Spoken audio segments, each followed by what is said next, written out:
It being 6:15, I will call the select board meeting for Tuesday, March 31st, 2026 to order. First up is Pledge of Allegiance. I pledge allegiance to the flag of the United States of America, and to the republic for which it stands, one nation, under God, indivisible, with liberty and justice.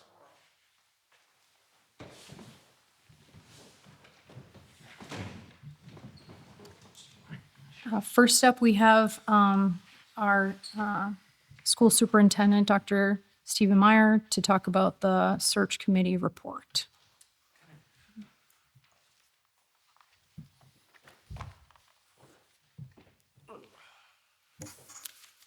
All right, well, I know I shared this with you electronically, but we did have the search committee that you guys all nominated 2 people to serve on. We were able to meet multiple times, do a little homework in between each session.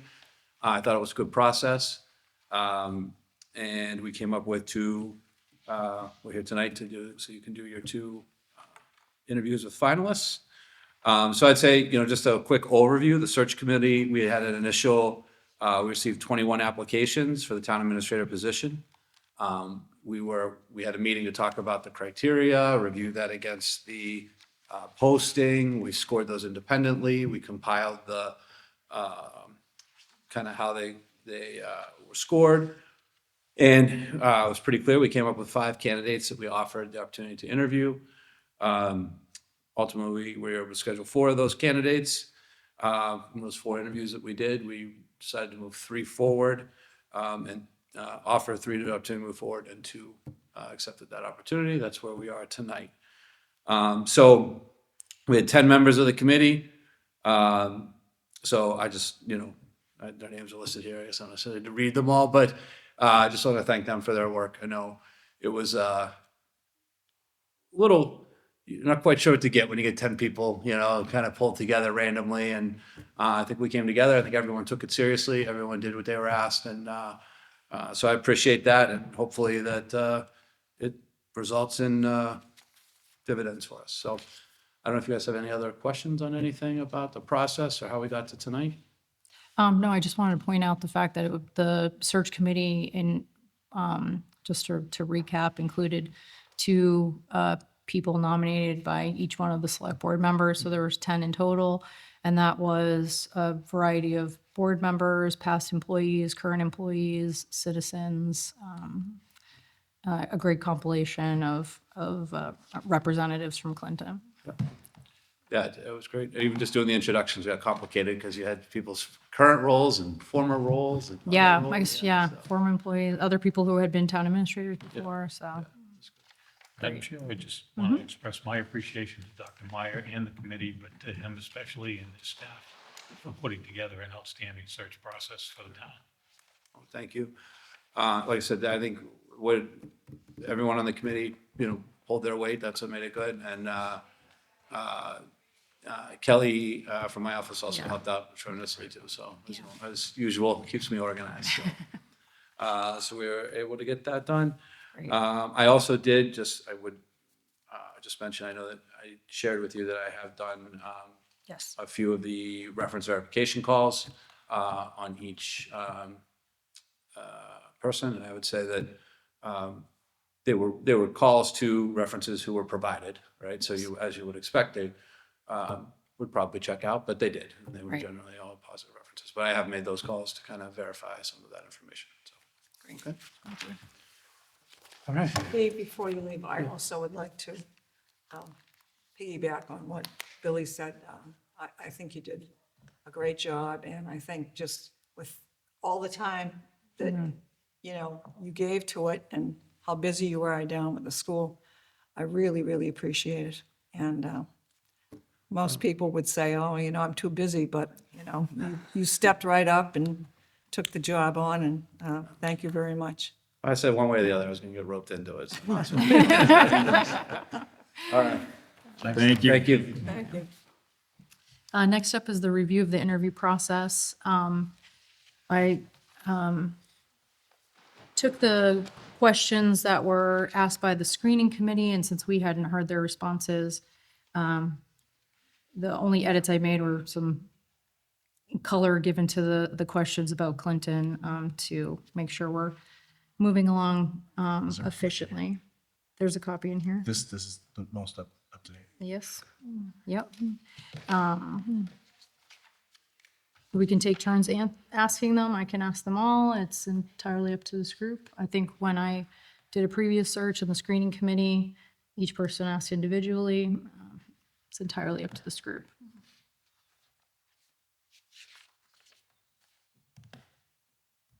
Okay, Yeah, I will well, ask. I'm open to that if we just want to rotate through. I know. Yeah. There were a couple questions that, Mr. Conley had, so I don't know if those fit in here, or we could do those after, or within the section. I discussed it with the chair. Oh, perfect. What I'd like to do, instead of pushing my question into the order somewhere, I'd rather use the opportunity to follow up on their Oh, yeah. answer, because there's a couple of questions, broad-based questions here that at least include the area that I want to probe. Perfect. And I'd just like to go a little bit deeper after they respond initially, Yeah, if that's all right. yeah. And I, as I stressed in the email and at the recommendation of Human Resources, any question we ask to one candidate, we should ask to the other, so that they're both getting the same questions. So, Would it be the intent to ask each question on here? Or, that's what the screening committee did. okay, Yeah. so how does this board, what? I mean, does I this can start board- with the opening, and then if we want to cycle through with questions, or I can ask them all. I have no problem with you asking them all. I mean, it's just, if they're both going to be asked the same questions, Yeah. and then I agree with Billy that any follow-ups that after the initial questions, Yeah, we just have to be equitable. Okay, So, that's, okay, I'm fair with. so I'll ask them all, and then we'll just note any deviation from these for it. So I guess for everyone at home, we'll be pausing until the candidate is ready. And Steve acting as host.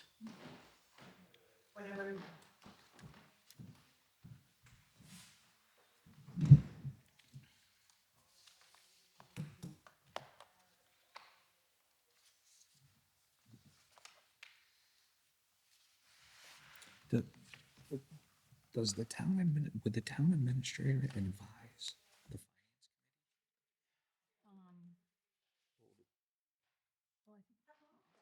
Hi, how are you?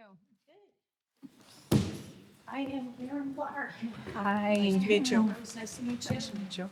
Nice to meet you, I'm Matt Ovis. Okay. Hi. Julie Bruce. Thank you for coming.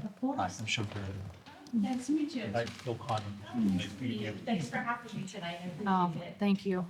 And you are, I'm sorry. I'm Julie, so nice. Hi, nice to meet you. Jolise is our executive assistant that supports the town administrator.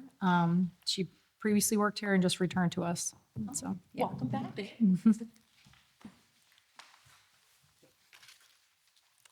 Okay, yeah, is anything you need before we get started, or? No, You're good? Okay. Thank you. Thanks. A lot of the questions, because we weren't part of the screening committee, are similar to that.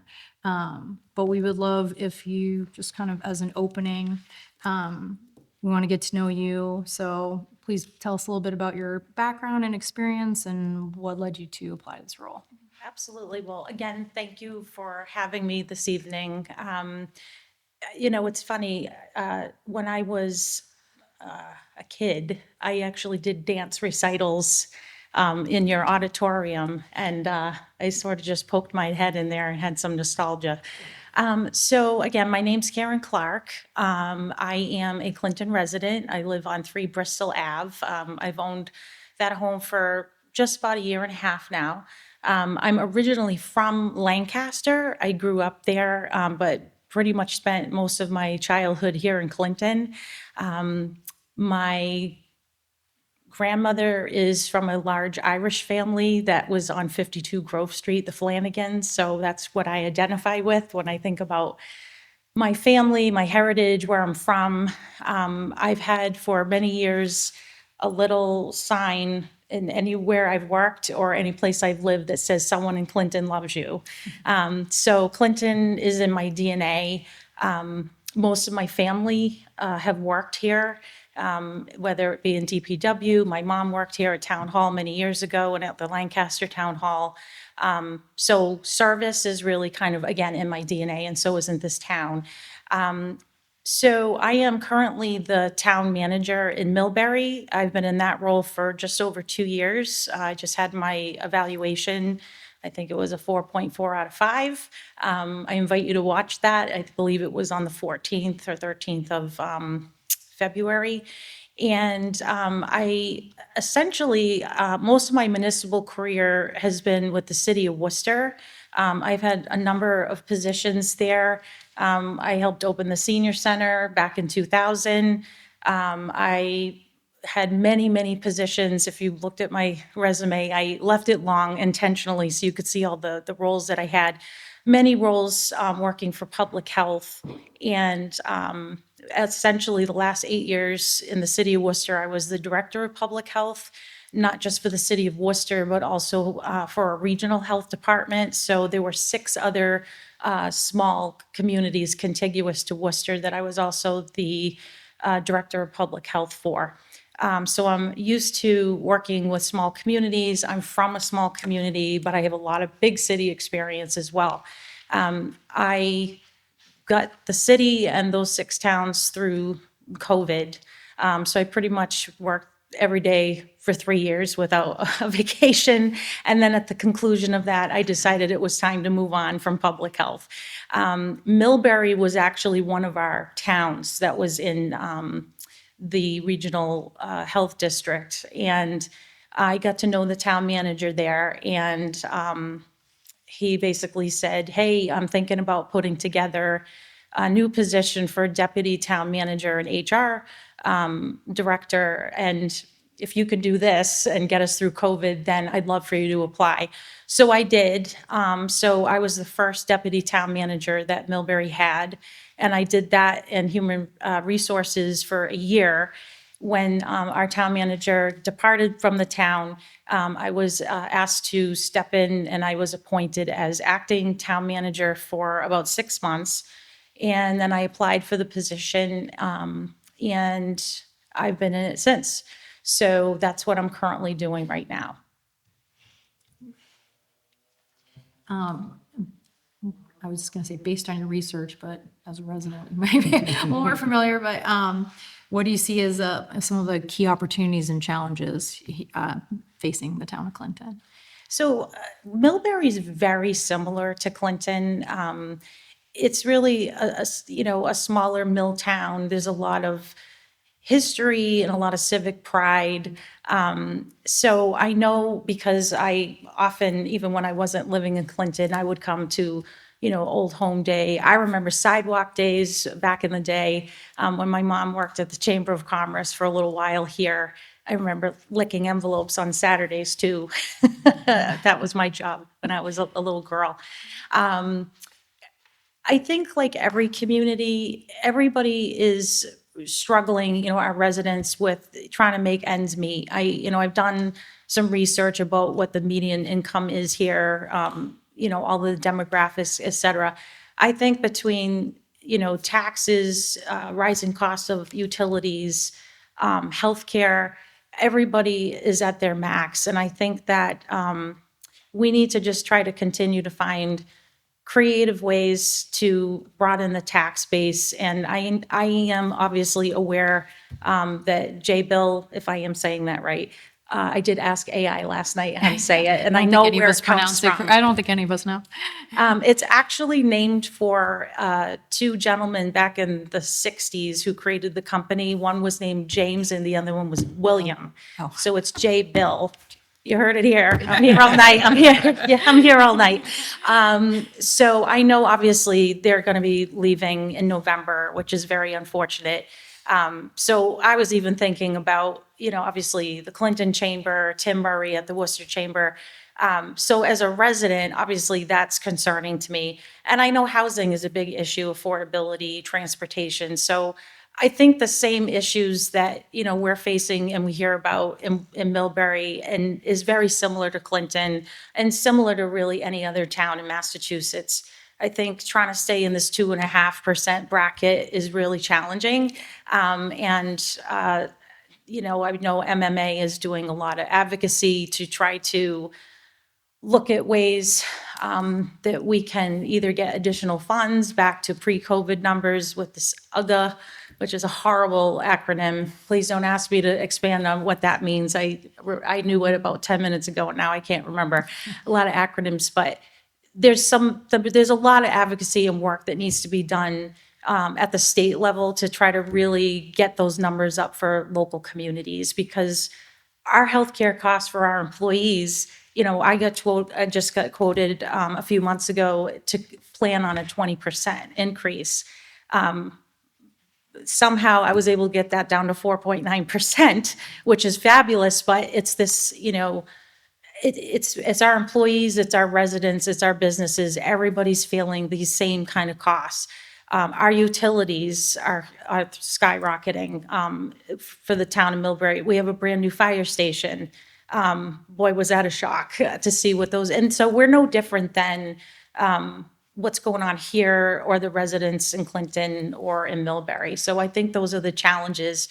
But I also think that we have some great state partners and our legislators who can help advocate for us as a whole. And we need to just continue to find creative ways and solutions to be able to work through whatever challenges folks are dealing with in the town. Thank you. If you can just follow up. Sure. You're currently a town manager, and you could be coming to Clinton as a town administrator. And while it's a strong town administrator, it's probably twice the work with half the authority here from what you're used to. How do you feel you'll be able to adjust to that dynamic? Well, that's actually one of my questions for you. So I don't know if you want me to talk about that now or if you want to wait, but since the hood is up. Yep.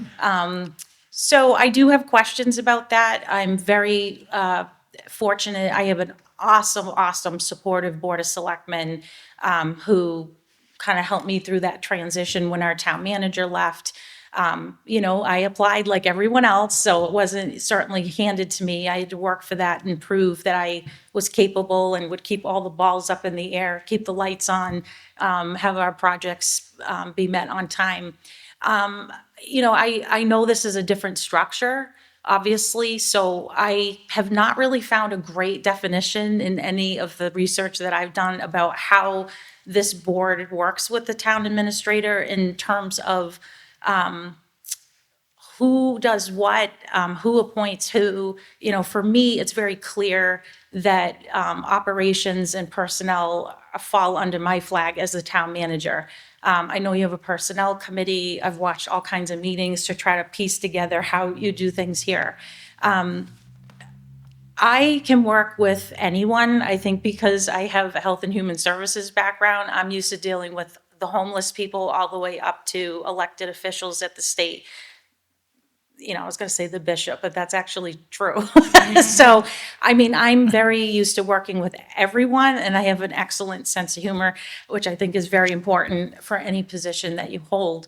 I think the challenge for me would be just to understand, how does this board work in terms of, is it 5 different voices and 5 different asks to the town administrator? Is it a single voice? Is it through the chair?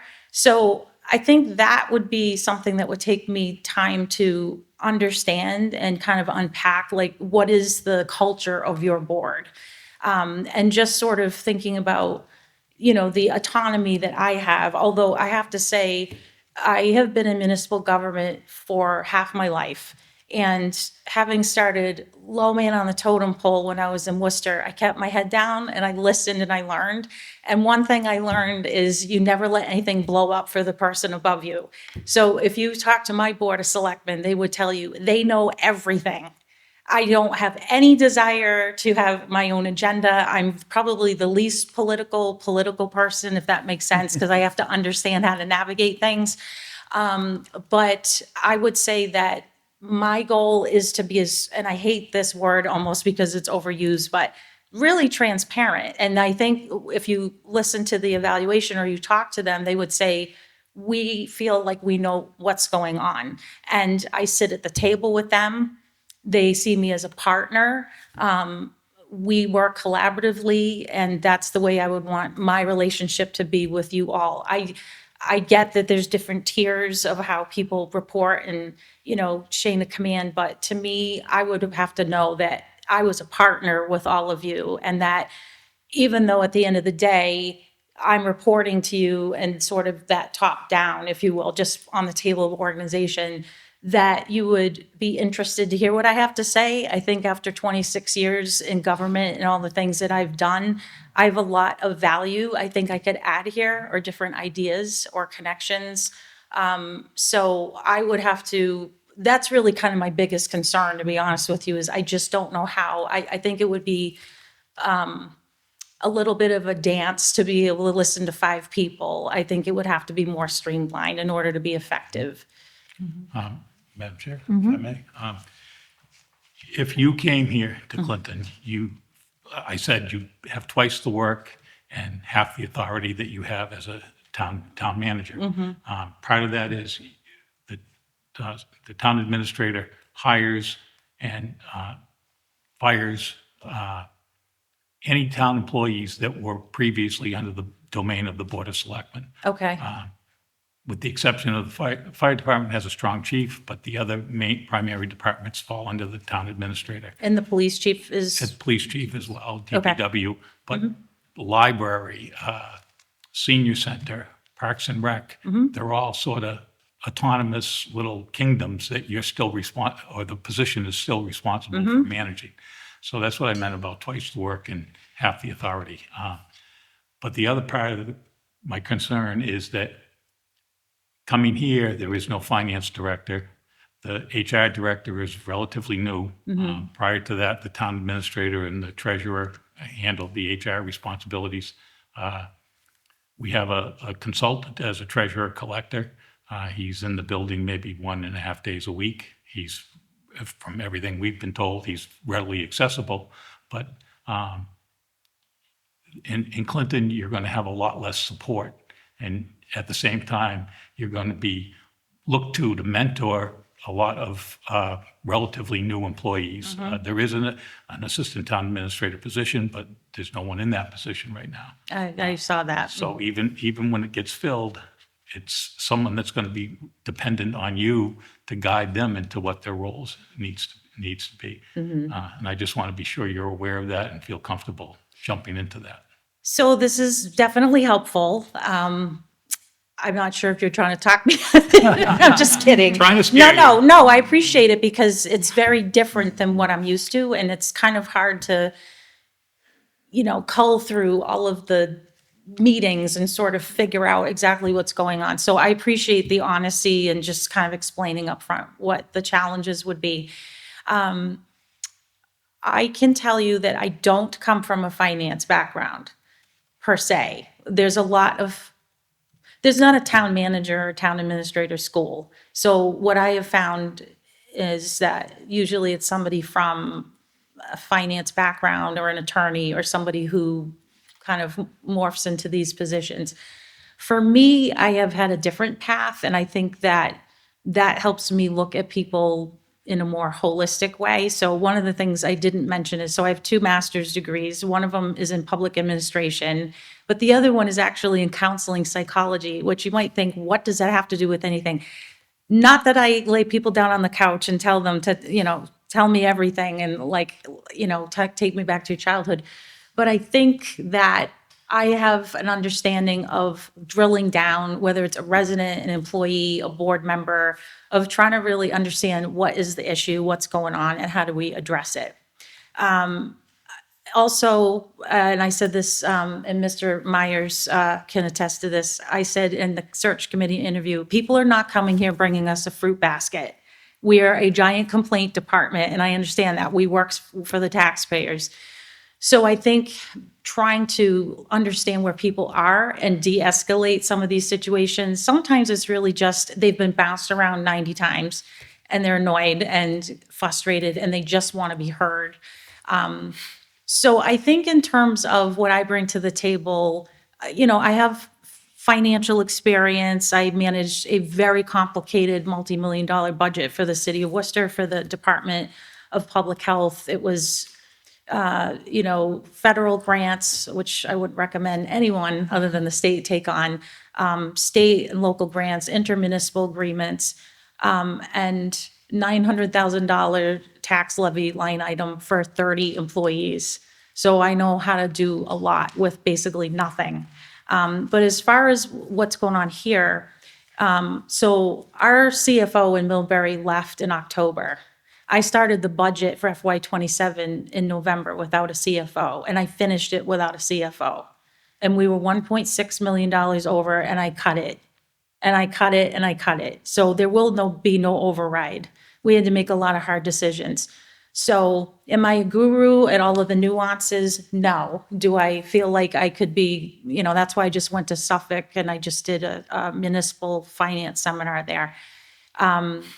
So definitely am not comfortable saying I am CFO level, but I certainly know how to do budgets and know how to get through town meeting. I know how to cut and make hard decisions. As far as mentoring people, I've been doing that my whole life. We had a teaching public health department. So because Worcester has so many colleges, we had everyone there, whether they were shadowing me or they were shadowing our public health nurses, what have you. I am very big on professional development, and I'm also very big on succession planning, continuity of operations. I know that when our CFO was leaving, nothing's written down. How many people have worked in a community for a million years and nothing is written down? There's no SOP. It goes down like to the Titanic, and I don't want that to happen. I always want it so that somebody wins the lottery or decides they want to actually go on vacation or try to be out for a day, their office can function without them. That's the way it should work. So for me, that's something that I've worked on in Millbury is there was no succession planning. There's been no professional development. Or frankly, performance appraisals to kind of understand where people are at and where they want to be. So I think because, I'm now 52 and I've done this for half my life, I've been those people that are newer. And it takes years to learn the craft. I mean, things are changing all the time. And, you all remember the days of, lines out the door, people, oh my God, I got to get a town job. By the way, my mom said to me when I was 16, if you could get a job with the town, then here I am. But that line is getting shorter. The workforce has changed a lot. People want flexibility.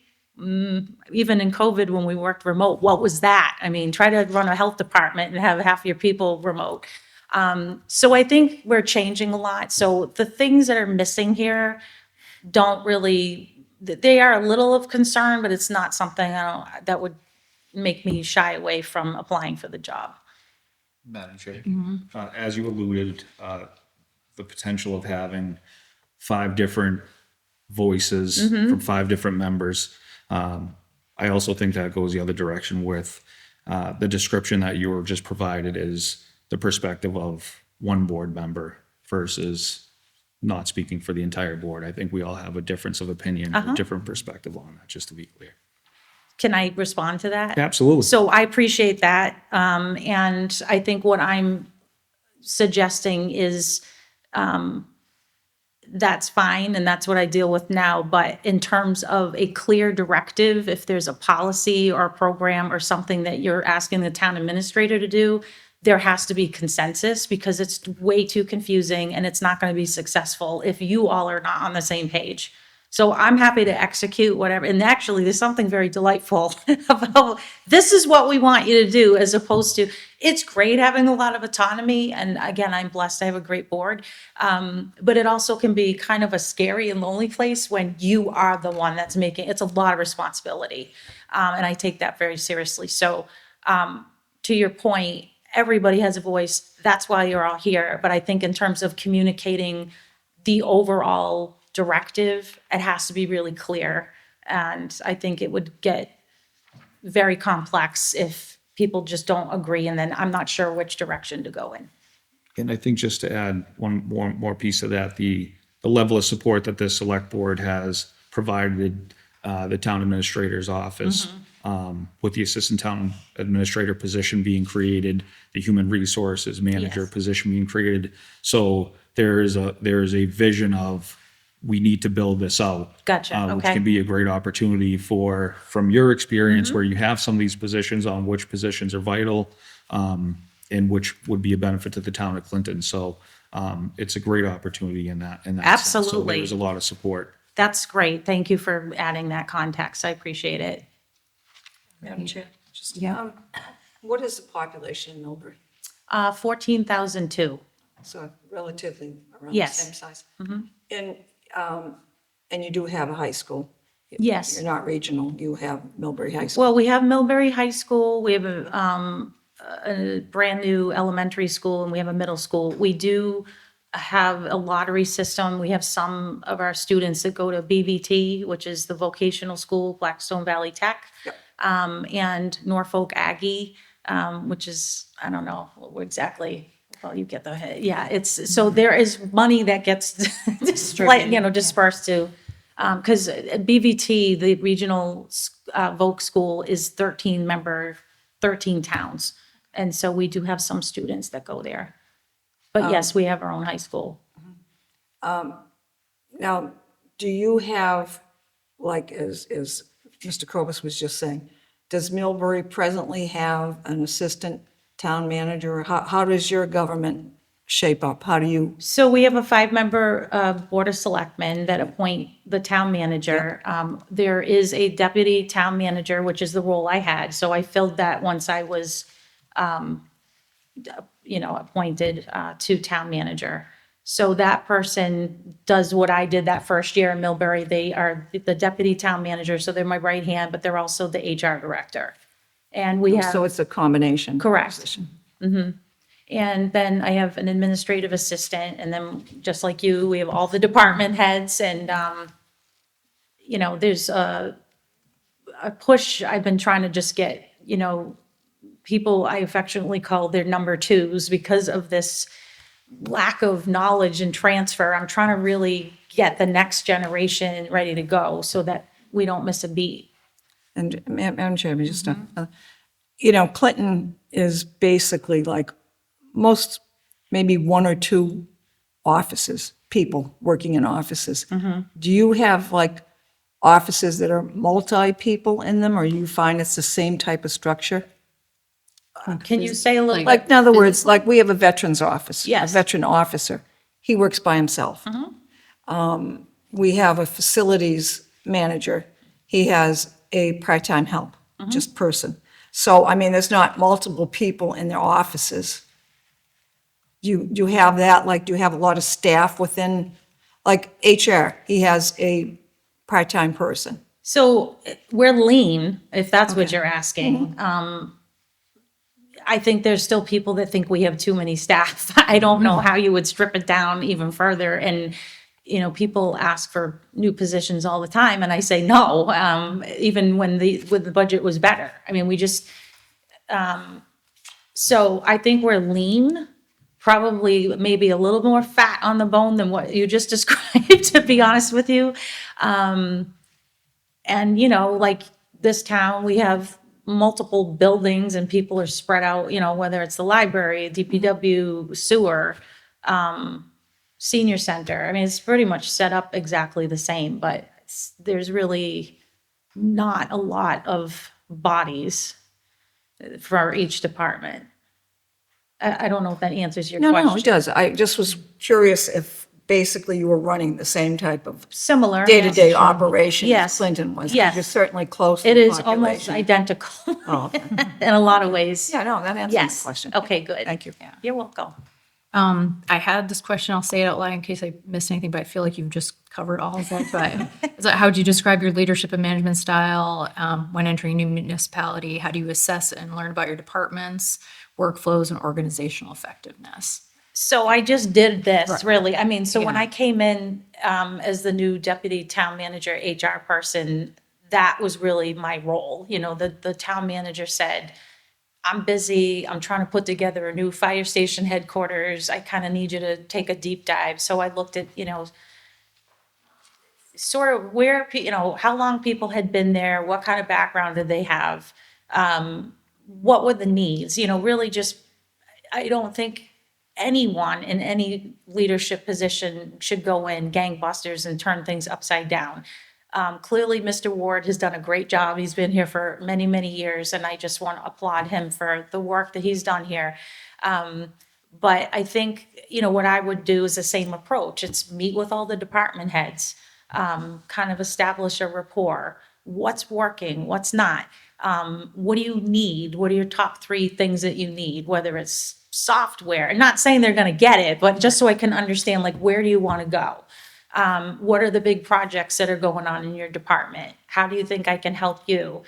And I think in terms of professional development, I'd want to explore, you know, are there certifications that people need to keep up on? Are there free trainings that we can send people to?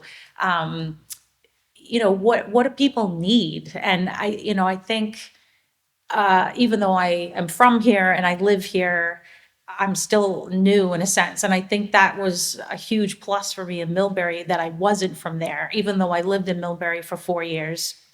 Now it's kind of, if I was to get this position, it's the same thing. I think I'm in a unique position because I know a lot of the names and faces, but I don't really know a ton. I mean, certainly my family does. Everybody lives here in Clinton, my parents, my sister. But I think it's just sort of like starting over in a sense, like a reset, and kind of just getting to know people, what they need. My management style is I'm very direct, but I am incredibly fair because I know people have lives and issues, and being the HR person in Millbury, I know about the struggles and mental health issues that someone's child is having, or substance use, or, you know, thank God for EAP. But people have a lot going on. So I think to understand where people are at and see them in sort of in a more organic way as a whole person, and just what do you need? My job is to help them to do their job. I'm not a subject matter expert in any one thing. I know a lot about a lot. But I mean, I'm not a building inspector, but I certainly know how to talk to the building inspector. If he's got an issue, okay, let's sit down and figure this out. How can I help you? Is it a question for legal? Is it just sitting down with the builder? You know, do you need me to help facilitate? What do you need?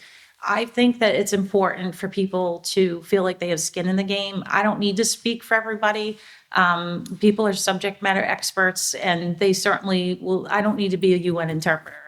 I feel really strongly that to get people to buy in and invest here, you got to give them the space to be able to be the professionals that they are. And, you know, I try to just do things in teams. I am very big on teams. I don't think that any one person can know everything, nor should they.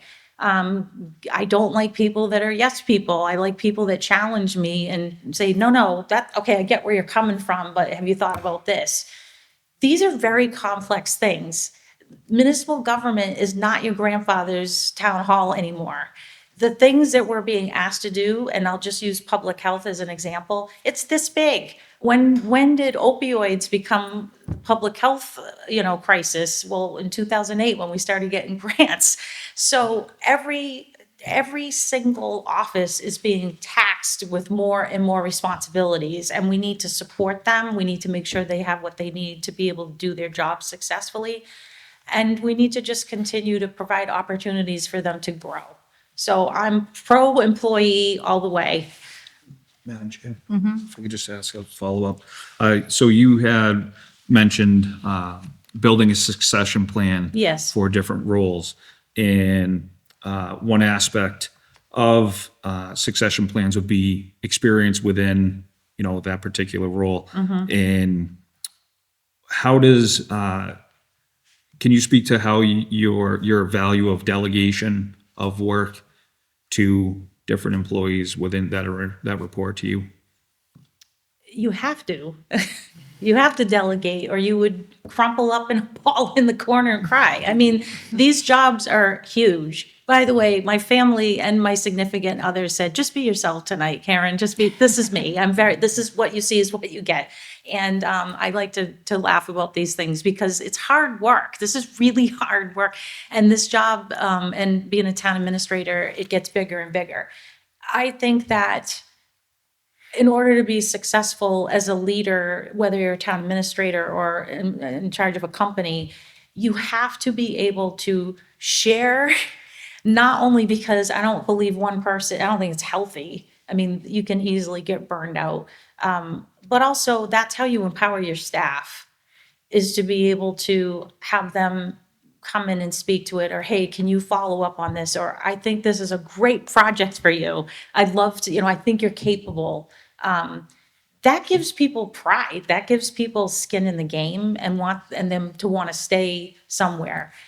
I think that, again, just quickly going back to the new workforce, if you talk to younger people, and this, I asked some of the younger folks, a lot of them came out of Clark University when I was at the health department, and they wanted to change the world. They thought, this is great. You got a community health improvement plan and you're making all these inroads and you're doing all these great things around social justice and inequities and all of this. And I said, well, how long do you think you might stay? Because I started having these conversations then. And they said, oh my God, maybe 2 years, 3. They don't want this. The pension is not interesting. That was the golden Wonka ticket my mom talked to me about when I was 16. And I just think that we need to try to attract and really retain the people that we bring into these positions, because it takes years to be able to master the craft. It keeps changing. It's not easy dealing with the public. I think we all know since COVID that the tone and tenor of municipal government or government in general has changed significantly. We're asking a lot, and they're not always high-paying jobs. So I think that all of that is to say that that's what I do. I try to invest in the people, and I learn from them. So trying to be in charge of everything is not a good way to go, in my opinion. That's not how I work. Thank you. Madam Chair. Could you so does that involve, you're having staff meetings every week, you have department head meetings. How granular do you get as far as your touch points with the staff? So there's a few rules that I have, or just sort of philosophies that I have talked to my department heads about. And I basically have said this: I'm here to help you. Tell me what you need. Please, if you even have a spidey sense that something is wrong or going to blow up, please let me know so I know and I can be prepared and I can let the board know. Again, this is ingrained for me from the city of Worcester. Don't let anything blow up. And basically, just do your job. Stay in your lane. Obviously, if there's a mutual project to work on, that's great. And I want to see that collaboration. So that's kind of, I'm very basic in what I'm asking. And in return, I don't micromanage, but I expect to be informed. And I do have monthly check-ins with all of my department heads. I've been doing that since I got there.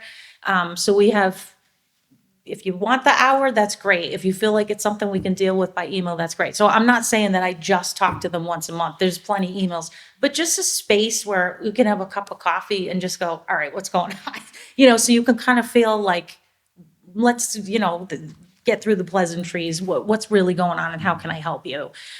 So I do have monthly check-ins individually. I do quarterly department head meetings. I would like to do them once a month, but they look like they rather light themselves on fire. They do not like it, and they've told me that. So what I've now done is I do a weekly communication email to all the department heads and all of their staff, so the whole town, and it's called This Week's This and That, which I know is not clever.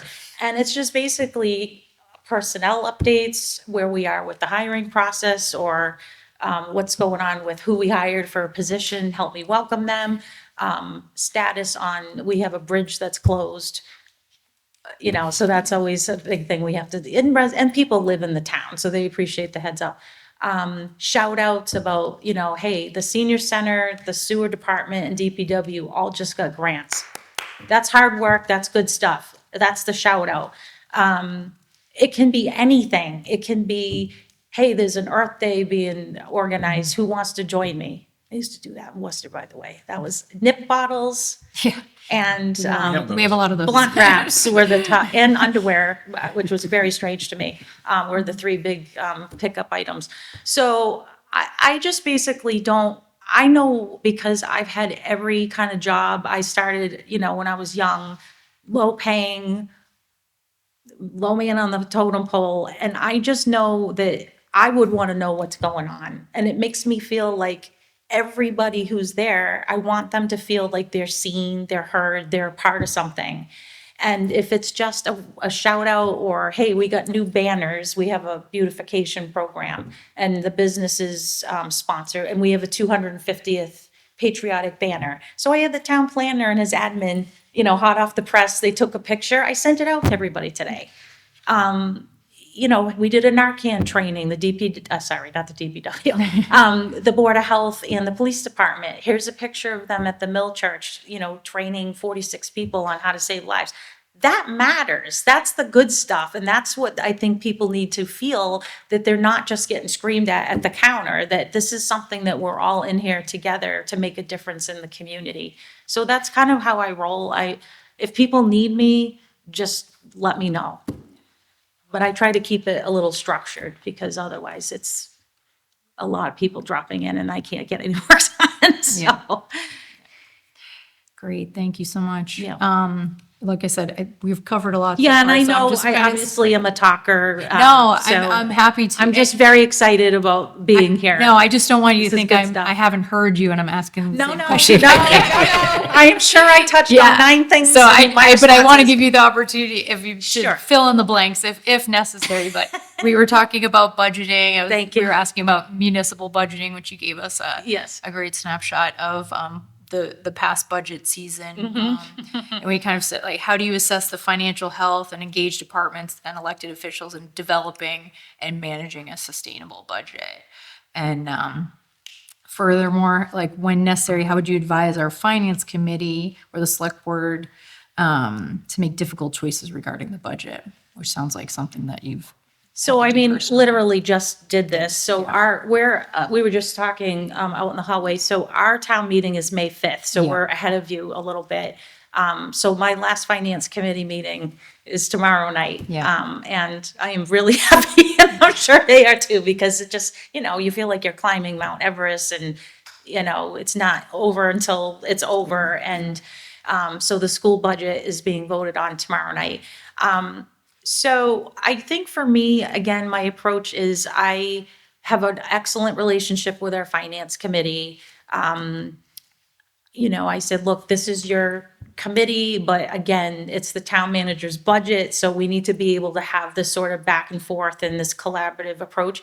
I don't know that it was like that prior, so I'm kind of excited that I think I have a good, solid footing with them. Are they Yes. elected, appointed? How do you finance committee? They are elected, yes. And they are an interesting, diverse group of folks with all different backgrounds, obviously some with financial, but ask a lot of hard questions. I answer them, you know, certainly we have a finance, so we have a finance director, we have an assistant accountant. So that's our model, just as an FYI, what I'm kind of used to. So, you know, the budget started for me in November after our CFO left. And I said, okay, well, I've been through this multiple times now with Millbury, and I'm certainly used to building department budgets. You know, like I said, the one I had in Worcester was very complicated with a lot of people and funding sources. You know, and we knew we were way over, and a lot of it is just the fixed costs. Nobody really, I said, keep it, everything status quo, and I did put in a 2% placeholder COLA for non-represented, but I said, don't know what's gonna happen. So I had to end up, I cut that, I cut any new position requests. We cut a cruiser. I was able to negotiate the health insurance, which I thought was my big win. That was huge for this year, and that took months to do. So I think kind of going back to, this isn't just about me and the finance committee. It's about keeping the staff informed, right? So right out of the gate, not really looking like a great year. Can you please, these are the parameters I want you to come in with, but it doesn't mean it's guaranteed. And then through my weekly communication and/or at these department head meetings, I will do a presentation. I literally do the same presentation that I do for the Board of Selectmen, which is, this is where we started, this is where we are now, and it might end up looking like A, B, or C as our scenarios, so that no one is shocked, right? It's still not a great outcome, and I knew it wasn't gonna be, but it can't, exactly what the options are. And so that's what I did. And even just today, I said, look, finance committee meetings tomorrow night. But just so you know how this shook out, we actually had to reduce one of our admins to part-time on the town side and on the school side, even though I feel like we are all one. And I really do feel like that. And I have an awesome relationship with the school administration. But the school is, through attrition and some other things, they're gonna not fill 8 positions. So they're really failing it, right? And it's kind of economies of scale because they have a big budget. But we had to do it because we knew there was no appetite for an override. And I was like, we keep asking for, buildings and new roofs, and our communication system doesn't work. It's like pineapple cans. So now we have to have a 1.5 million article on for new radios and towers and stuff. So I think for me, it's like getting everybody in the conversation right from the beginning and just constantly bringing everybody for the ride, so that even when it ends up maybe not looking great, people get how we got there. You got to give the context so that at least they feel like you care and that they're not just a number. In 2009, when I was working for the city, 75% of the health department got laid off. Every single one of my colleagues got a pink slip and left in tears. That stays with you. I am those people. So I started here, and I'm now in this opportunity where I can go, I went through that. I don't want to ever see that happen again. And so that stuck with me, and I've told the department heads that. I said, I have gone through that. That was life-changing. These people were like your work family, and that they were walking out in tears and there was nothing you could do about it. So all that stuff comes with me, I think, when I look at any situation, especially when it comes to the budget, because that's how people make their living, and they're not just a number. These are real people. Madam Chairman, just to go back to the financial aspect of it. Does Millbury depend on a lot of state aid? We get, our, whatever, the cherry sheet and whatever other sources we get, Chapter 90 and so forth. But, yeah, I mean, it's a big part of it. And also, whatever local receipts and taxes and, so it's that jigsaw puzzle of putting it all together. And then you go, this is what we have, but these were the asks. So now how do we get, and then you get the school asks. So, yeah, we do, like every municipality, we need every penny that we can get. And I think that's why I'm, grateful to MMA for really trying to advocate at the state to try to get more of that funding, or different sources of that funding, to come to the towns, because how much burden can you put on the taxpayers? As a municipality with Millbury, would you say your stabilization fund is at what it should be? You try to maintain that 5%? Yes. Get as close as you can to the 5%? Right. So I don't know exactly what the percentage is off the top of my head, but I'll tell you how, just because we're talking about getting creative with money. So I found out that, again, I came in, I knew what I knew, and now I'm trying to play catch up because I wasn't from Millbury, and now I'm in this big role, and I didn't have a lot of context. So I ask a lot of people a lot of questions, and I read a lot of things from past meetings or past town meetings. So there were stabilization accounts that were set up back in the day when these cannabis facilities started popping up.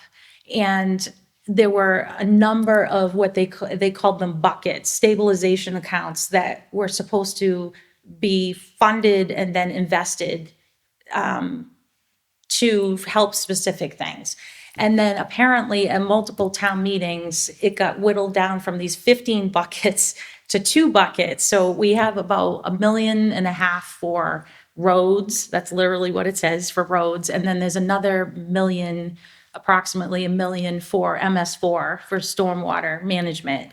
So I don't know exactly what that percentage is, but what it's making money off of the original host agreements that I'm sure were lucrative at the time. What we're looking to do is to take the sales tax money that apparently also has been invested in these stabilization accounts, and we want to start putting that towards the general fund, because we need to come up with more creative ways to be able to lift the burden off the taxpayer. I don't know exactly what that number is or how much of an impact, but those are the kinds of things that we're looking at. Because I mean, that's your stabilization fund, and being as close to that 5% is vital, because Yes. when you go out, as Mr. Myers knows, that, you know, we're borrowing for the school, and, you know, what you pay for what you're borrowing, it's crucial, and it's, you know, the rates that you're able to get. And I know that the town of Clinton has done a great job of getting as close to that 5%, and it was really, I mean, wonderful last year, and we have a lot more borrowing coming in the future, so. So you know. that's good information, and I think that one of the things is we hired our new CFO January 5th, which was a Monday, and that Saturday we had our kickoff meeting for FinCom with a budget she didn't put together.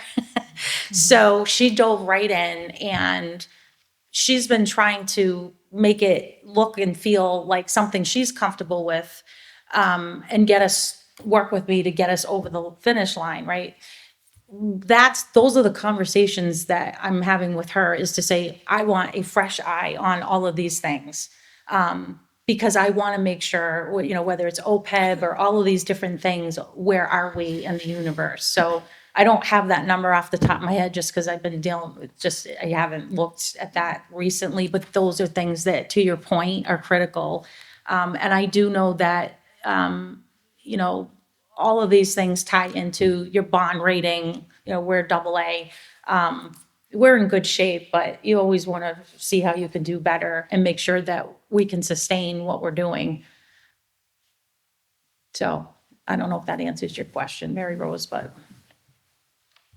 Thank you. Again, I think we've covered it, but this one is about collaboration and communication. So if you have anything more to add, but we were just wondering about how you ensure clear and productive communication and collaboration with the select board, particularly when expectations or goals may not always be aligned. It sounds like you are a communicator, and that's Can you kind of tell? the- Yes. yeah. You know, put a high value on collaboration, but So I would think, I would just say, you know, I started off my career, believe it or not, working for the diocese. I ran an elderly outreach program in the city, which is how I made my foray into working for the city. And I think when you work for a not-for-profit and public health and the senior center, there's just usually not, those are not really well-funded, right? So I've been writing grants since forever.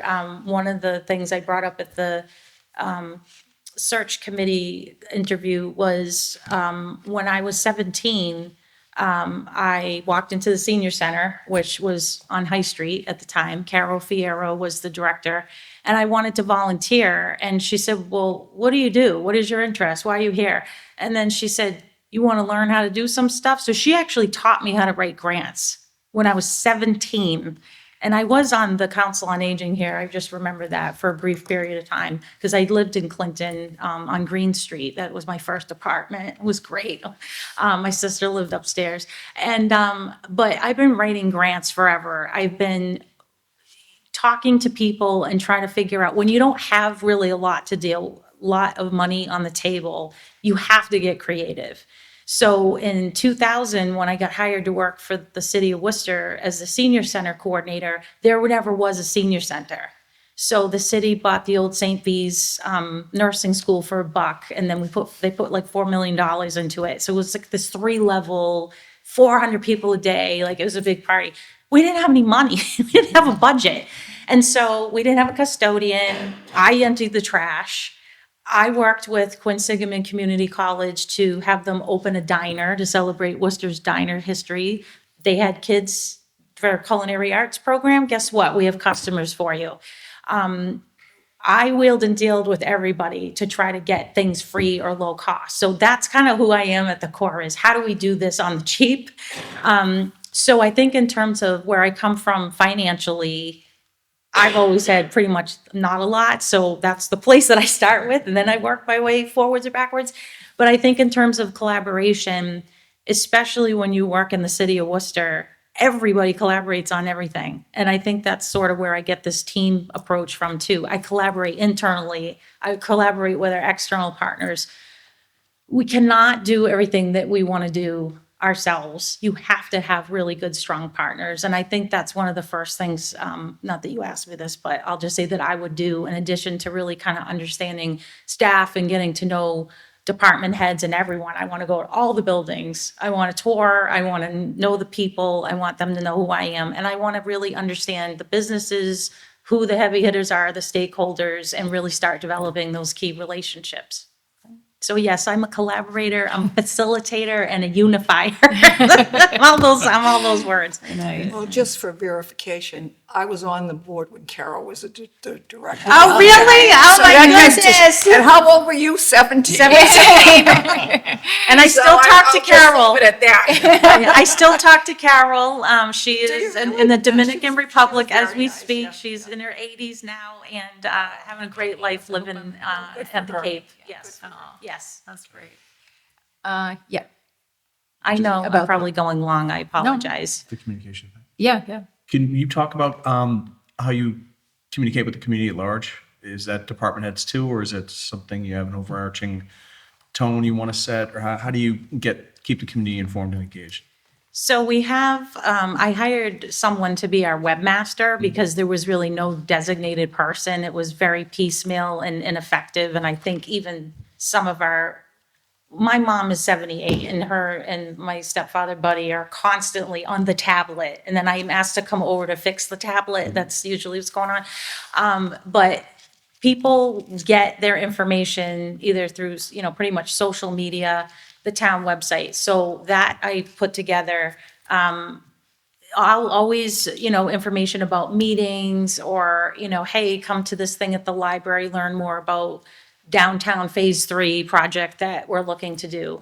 I've also, for a while, have wanted to either do designated office hours, but people just kind of find me and I always talk to residents, or some kind of cable access show, which they've been after me for 2 years now to do, and I actually set up a meeting for next week with cable.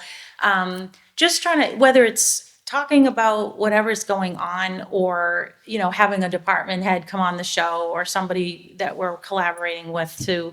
So I think we're always trying to figure out how, whether it's our electronic signboard or, we have Zoom for all of our meetings. We have lots of people that watch, especially the planning board meetings. Those are always exciting. But people do watch. They seem to know what's going on, but I think we can always do a better job. Thank you. Sorry, and do you have a local paper? Is there a newspaper in town? We used to, but now it is the Chronicle and it's a multi-town paper. So they do put a lot in about Sutton and Millbury and I believe one other town. So yes, we make the paper regularly, which is great. Moving on to economic development. We've already kind of discussed that Jabil, one of our largest taxpayers, is closing most of its manufacturing operations in Clinton. What experience have you had leading effort for redevelopment, sorry, let me start over. What experience would you bring to lead an effort of redevelopment to this area, if you have that experience? So a lot, again, of what Millbury looks like Clinton. So we have a lot of mills, and many of them have prior to me, so I'm not gonna take credit for any of this, but there's a Yeah. lot of reuse in terms of apartments, which I know that Clinton has. I would say when I came on board, the town planner was just sort of completing phase two. So through a variety of funding sources and probably a little bit of a match somewhere in there or some funding from the town, there has been significant overhaul to, you know, the streetscapes. A lot looks very similar to High Street. You know, it probably has bump outs and bike lanes, and now we're starting to go this design 3 that we're looking at. Just because a lot of it is old bricks, and the way that the sidewalks are, they're tilting, and it just doesn't, it's not uniform now with the rest of the community. So we do have a large grant for a design. So I've been meeting with the town planner and the architects to just kind of go, yeah, no, we don't want another roundabout. Please God, we don't want another roundabout. Or yeah, people are not really a fan of, you know, the bump outs, but I understand that's best practices for, you know, line of sight and ADA accessibility and all of that. So like infrastructure wise, to make a downtown look more attractive and appealing, certainly I'm involved in those conversations. Millbury has a downtown or uptown. If you're from here, you know it's uptown, it's not downtown. But we have a downtown, and it looks very similar to High Street. It's Elm Street, and same thing, you know, storefronts, things have come and gone. You never want to see an empty storefront. So we've had, I love this, Who Cut the Cheesecake? That has another place, I think, in Worcester. They are wildly successful. We have all kinds of, you know, sort of similar, like pizza shops and different things. But one of the things that we're working on right now is the old fire station headquarters. It's not a historical building, but it's certainly got a very cool facade, and it's really sort of right downtown where the senior center is and the new headquarters, and across from our Asa Water Mansion, which is our historic building that we have functions in. And the town hall. So what we're doing is we got a grant to get technical assistance for an RFP to see who can come up with a really cool idea on how to rehab the space on their dime, because it is prime real estate, and we don't want it to just be a parking lot. We want some, maybe kind of a cool restaurant or something. So those are the conversations that I'm involved in. I would just say, like recently, this Sutton Bike Shop just went into Millbury. We had a grand opening last Friday. Datco, which is a coach bus company, they just moved into where Silver Fox was, so that was huge for us. We also have the Blackstone shops, which is obviously they're our biggest taxpayer. They just put in an Apple store and a Coach store, Yard House Brewery. So it's kind of exciting to see a 20-something-year-old mall, which are dying in different places, really come to life with these new dining experiences and businesses. And we have a great relationship with them. And I did negotiate, because we have a lot of, 30% of the police department's calls are for the mall, because as you know, there's some sophisticated theft rings going on. And I successfully was able to get the mall to fund a police officer in Millbury for the next 10 years, their full salary. So that was really exciting. So when you talk about partnerships and collaboration, that's probably a great example. Great, thank you. Moving on to large-scale projects. We're currently involved with the largest capital project ever here in Clinton, the building of a new middle school. We also have some potential other projects on the horizon, potentially a new library, and also a solar farm. Can you provide any examples of times when you've been successful at managing these large-scale projects or initiatives that might be similar? I have not been a part of, well, the two school roofs that were just approved for 20 million, the school's really running point, but myself and the finance director have been met with the architects and, you know, part of all of the updates on the financial discussions and borrowing. The fire department headquarters was $18 million, which I understand that's a bargain considering what some towns are paying now. I didn't start that. That was in progress before I even started with the town. But once the town manager left, I got involved and I kind of helped get that over the finish line. Even though there was a building committee, not everybody is versed in procurement practices or paying bills we shouldn't for things that are not right. So there was some oversight there. So I can't say I've started anything from scratch, but certainly the roof I've been involved in and the new fire station. And then the next question is related to collective bargaining. My favorite. What role have you played in collective bargaining or union negotiations? And what ideas and strategies have you found to be effective or ineffective? So I am actually back. I started, my first union negotiation was literally when I started 3.5 years ago with the Millbury Police Department. And then the town manager left during those negotiations. So I finished it, and apparently the town manager didn't tell the Board of Selectmen that they had come up with a temporary agreement. So I had to kind of navigate, welcome to Millbury, like trial by fire. But it was an awesome experience because I actually developed a really good relationship with the union. I think they felt sorry for me. So that worked. So I have now have come complete full circle. So I've done every town CBA. So that's police, dispatch. It was clerks, but we changed it to get into 2026 to office assistants, the library assistants, DPW.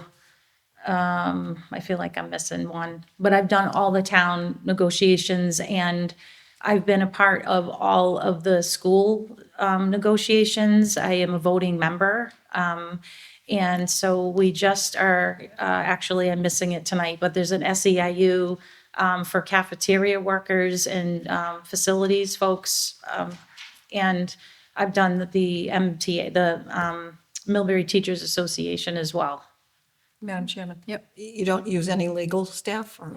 So that legal came firm up. or- I mean, you do that No. all by yourself? I mean, Yes, with it. So I go in with, we haven't had to have any legal. Actually, the committee asked me that too and seemed shocked. It's shock and awe. the language and everything in the contract you do by yourself? Well, it's me, the department head, the CFO, and then I usually have a couple of other people. We have not, it's the same language just about, I mean, there might be there's always cleanup language, but there really isn't anything in there that required us thus far to have legal at the table. I know that sounds shocking, but that's just the Very way it's shocking. been. Very, very shocking. All of them have happened on time. The one with the police department was really ugly, the first round. We just started now with the second round because it's been 3 years, but no, I have not had to use legal counsel. Exactly. Well, no, because I was involved with the union at National Grid, and I was in very many union contracts with the company. And I just know there's like Oh, yeah. gads of people on Oh, each sure. side. It's very Oh, yeah, the complex. and police, I mean, for the years on the police town. union so is always stacked. I guess with I'm a people. little bit surprised because one word can change the meaning of a contract, so. Well, and that's why So, you either do an things have become you either very- do an MOA or you clean it up the next time. That's just the way we've done it. I'm not opposed to having counsel. Well, no, I'm But I saying try to keep I'm- the legal bills I'm- down I'm because I very, know how very- much our yeah. legal bill is and it's a I'm just lot. very surprised, I guess. Yes, Very, very surprised. I am as well. That makes two of us. But we haven't needed to do that. Great. Next question is about around ethics and integrity. How do you ensure transparency and accountability in municipal operations? And what steps would you take as a town administrator to foster public trust? Which you kind of touched upon it. Yeah, so I think we're in a really tough spot in 2026 with, what's going on in our country, the world, and, it all trickles down. We're really not that far away from the White House. I mean, it's real, right? So I know that my experience personally and professionally has been, especially as a public health person, that was a real eye-opening experience. Death threats, you can't make my child wear a mask. And I think people just didn't understand public health or the authority that we have. So who are these people? What is this, right? So personally, I got the wrath, and it was full in my face, and everybody in my department and our medical director, that people don't like government these days. And there was definitely a political shift during COVID.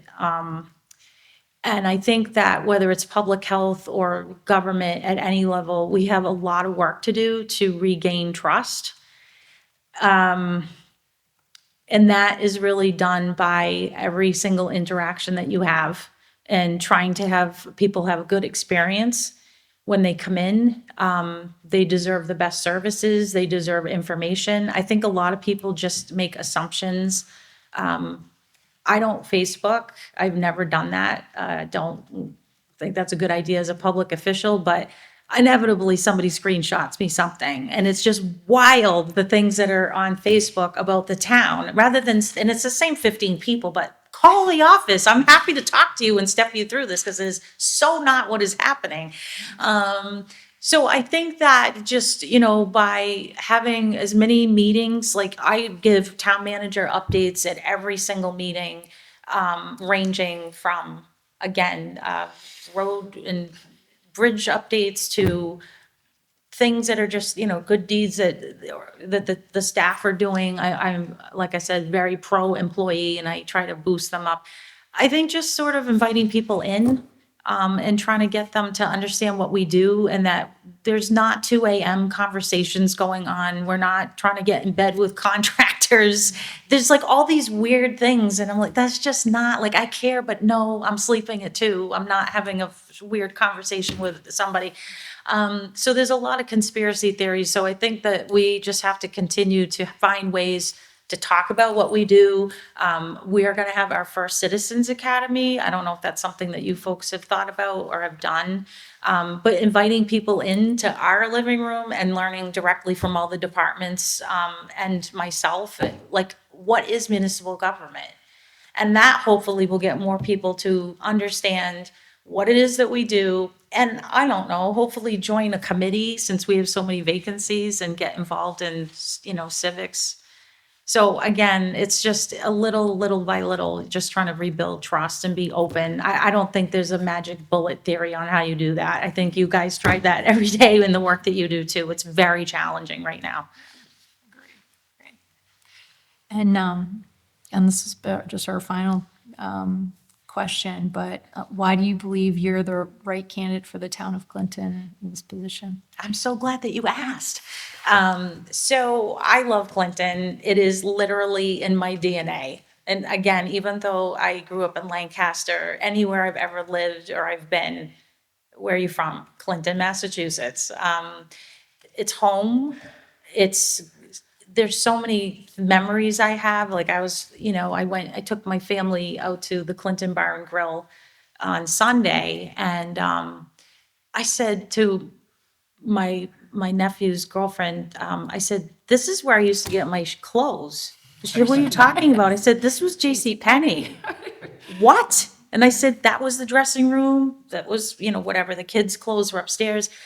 And then I started taking like a walk mentally down High Street, and I thought, true story, and I don't usually reveal this, but I actually used to model some of the clothes for Cindy at Sunrise during sidewalk days. I used to model dresses for Estelle's bridal back in the day. And I think about Weber and Rose Furniture. I think about the senior center. I think about, my God, was it the May Barton that burned down that's in that space over there? I mean, this whole strip, and even when I was a teenager, what did you do? You were getting in the car with your friends, you listened to the music on Friday night, you went to McDonald's, and then you made the loop. I mean, it's just, it's not just about the places, it's the people, right? And I think because my whole family is from here, my grandmother taught 5th and 6th grade, Miss Martha Flanagan, and Rita O'Malley, her best friend, taught 7th and 8th upstairs. My Aunt Rita, her sister, she was a librarian over here. Everybody in my family has worked for this town. I just feel like culture-wise and history and understanding all the different nationalities, Germantown, the Polish folks down on Green Street where I used to live, and the dam, all of those things, that's who I am. And I bring that with me everywhere, and that sort of community pride. So I think in terms of understanding the town, I think I'm that person. It's literally who I am. I think in terms of what I bring to the table professionally, I've had a lot of really amazing jobs. I've had a lot of amazing mentors. I've been incredibly blessed and lucky with the career that I've had.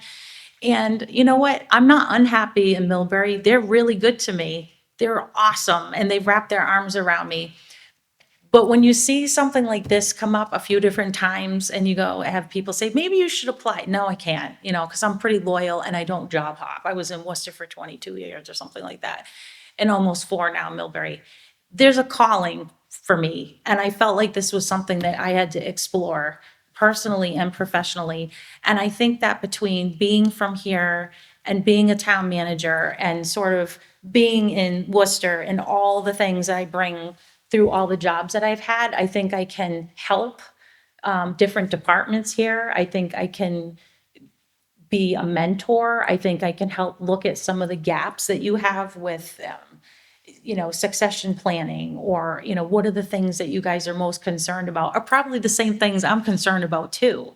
But I'm old enough now and I have enough background in municipal government that I can say, yeah, I've done that, or yeah, I can see how that's an issue. Let me think about how we can work together to solve those issues. So I think that I just have a lot of experience in different places. And I think being the town manager in Millbury the last 2 years has really helped me kind of think about how to help those other departments outside of what I kind of originally came to the table with. And it just feels like the time to explore it. Again, it wasn't something I was really looking for. But it's home, and it really drew me to apply here. Madam Chair? Yeah. I just have one quick question. Okay. Do you consider yourself a Gale or a chieftain? Oh my On gosh. the record. Well, they're the same colors, right? Well, I will say, I did go to Neshoba. That's why I'm asking. So of course I would go to, the games at Fuller Field, and it was ugly, Clinton against Neshoba. So, now that I'm a real Clintonian and I have a house here, of course it's the Gales. Thank you. You're very welcome. And just for the record, that's a pioneer asking you that question. That's an think- awesome question. I was gonna say, I think chieftains can thrive in Clinton. I am an example of that. I'm an example of that. So, well, we're glad you decided to apply and consider Clinton.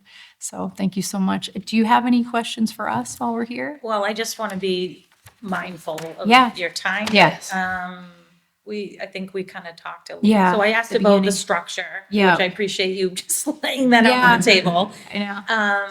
Kind of your involvement, how does that dovetail with day to day? You can obviously tell I'm over communicate, but I would want to kind of understand what your communication style is, but we don't want to talk about that now. Yeah. And I did have a question about your master plan. Is plan still underway to redo that since it's coming up on 8 years?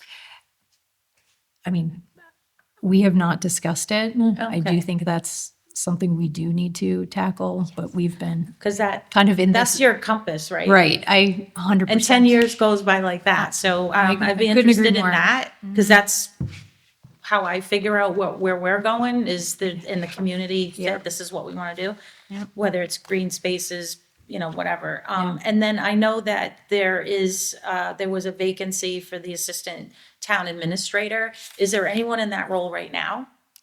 No, we have solicited resumes for Yes. that, and the current town administrator, the last update we got was he was reviewing them and maybe making a plan, but I don't believe we've been actively interviewing or reaching out to anyone at this point. Do you believe that the current town administrator would make the selection, or is that something that this candidate would make? At this point, it feels like if we are close to hiring a town administrator, there doesn't, and I'll speak for myself, feel like that person should probably make that choice. We might slow that down. In speaking with Human Resources today, I think we would like to either let these people know who have applied, where we stand, whether, because they did apply, but that is something I guess we would have to discuss as a board. But I think we previously slowed down the process a bit because we were hopeful that a new town administrator would be able to select their team. Understood. Okay. That's kind of what I assumed, but I Yeah. figured I would just ask because There hasn't been like, obviously- we're not we're about to hire someone brand Right. new right at this point. It's kind of Because been a obviously slow- that's your co-pilot and that's Yeah. a really critical position. So sure. I would definitely want to have some discussion on who that would be, if that was allowed or if that aligns with your timeline. Yeah, and we would love to see that position filled. We Yes. definitely feel like there's a need, but I think we're reasonable enough to know that if we're close to hiring for this position, then that would make sense to. And when do you anticipate making a decision about the town administrator vacancy? We have it on we have a meeting tomorrow. We have it on as a discussion point for our agenda. So we haven't baked out the rest of the plan, but we are planning to discuss it tonight and tomorrow as well. So Great. we're Thank hopeful you. that those discussions will be fruitful. Well, I thank you all, and I know I'm just, again, I was a little nervous, but also I'm very excited. I think this is just a very exciting opportunity, and again, to be able to do something and have an impact on the place that I love and that I live is just a very, again, exciting, opportunity. So thanks for listening, thanks for letting me Thank you for kind your of time. really expand on some of the answers. It was, Oh, gosh, were you actually writing all that down? God bless you. I didn't think about, oh, good. So thank you, I apologize you. if I went a little too, but that's what interviews are. thank you again. It was lovely to meet all of you. Thank you very Thanks much. for all the Thank great you. questions. Thank you. Yeah, Thank you. Good to meet you. it's nice to meet you. Thank you. Yes. Gail. Yeah. Yes. Thing. Oh, That was a very trick question, but No, it wasn't. I appreciate There was that. a right answer and a wrong. Thank you for your time, folks. I really appreciate it. Good luck. Thank you. I'm so sorry. I don't know. well, now they're starting to merge them into Gale Wolves. Yeah, because all the Position. co-ops. So they call them the Gale Wolves. So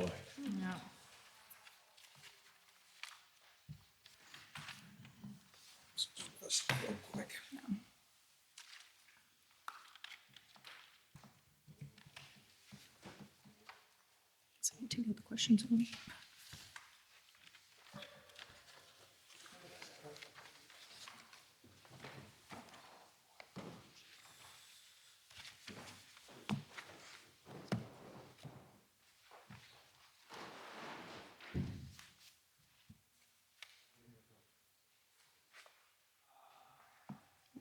Might as well have the ladies run myself.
Thank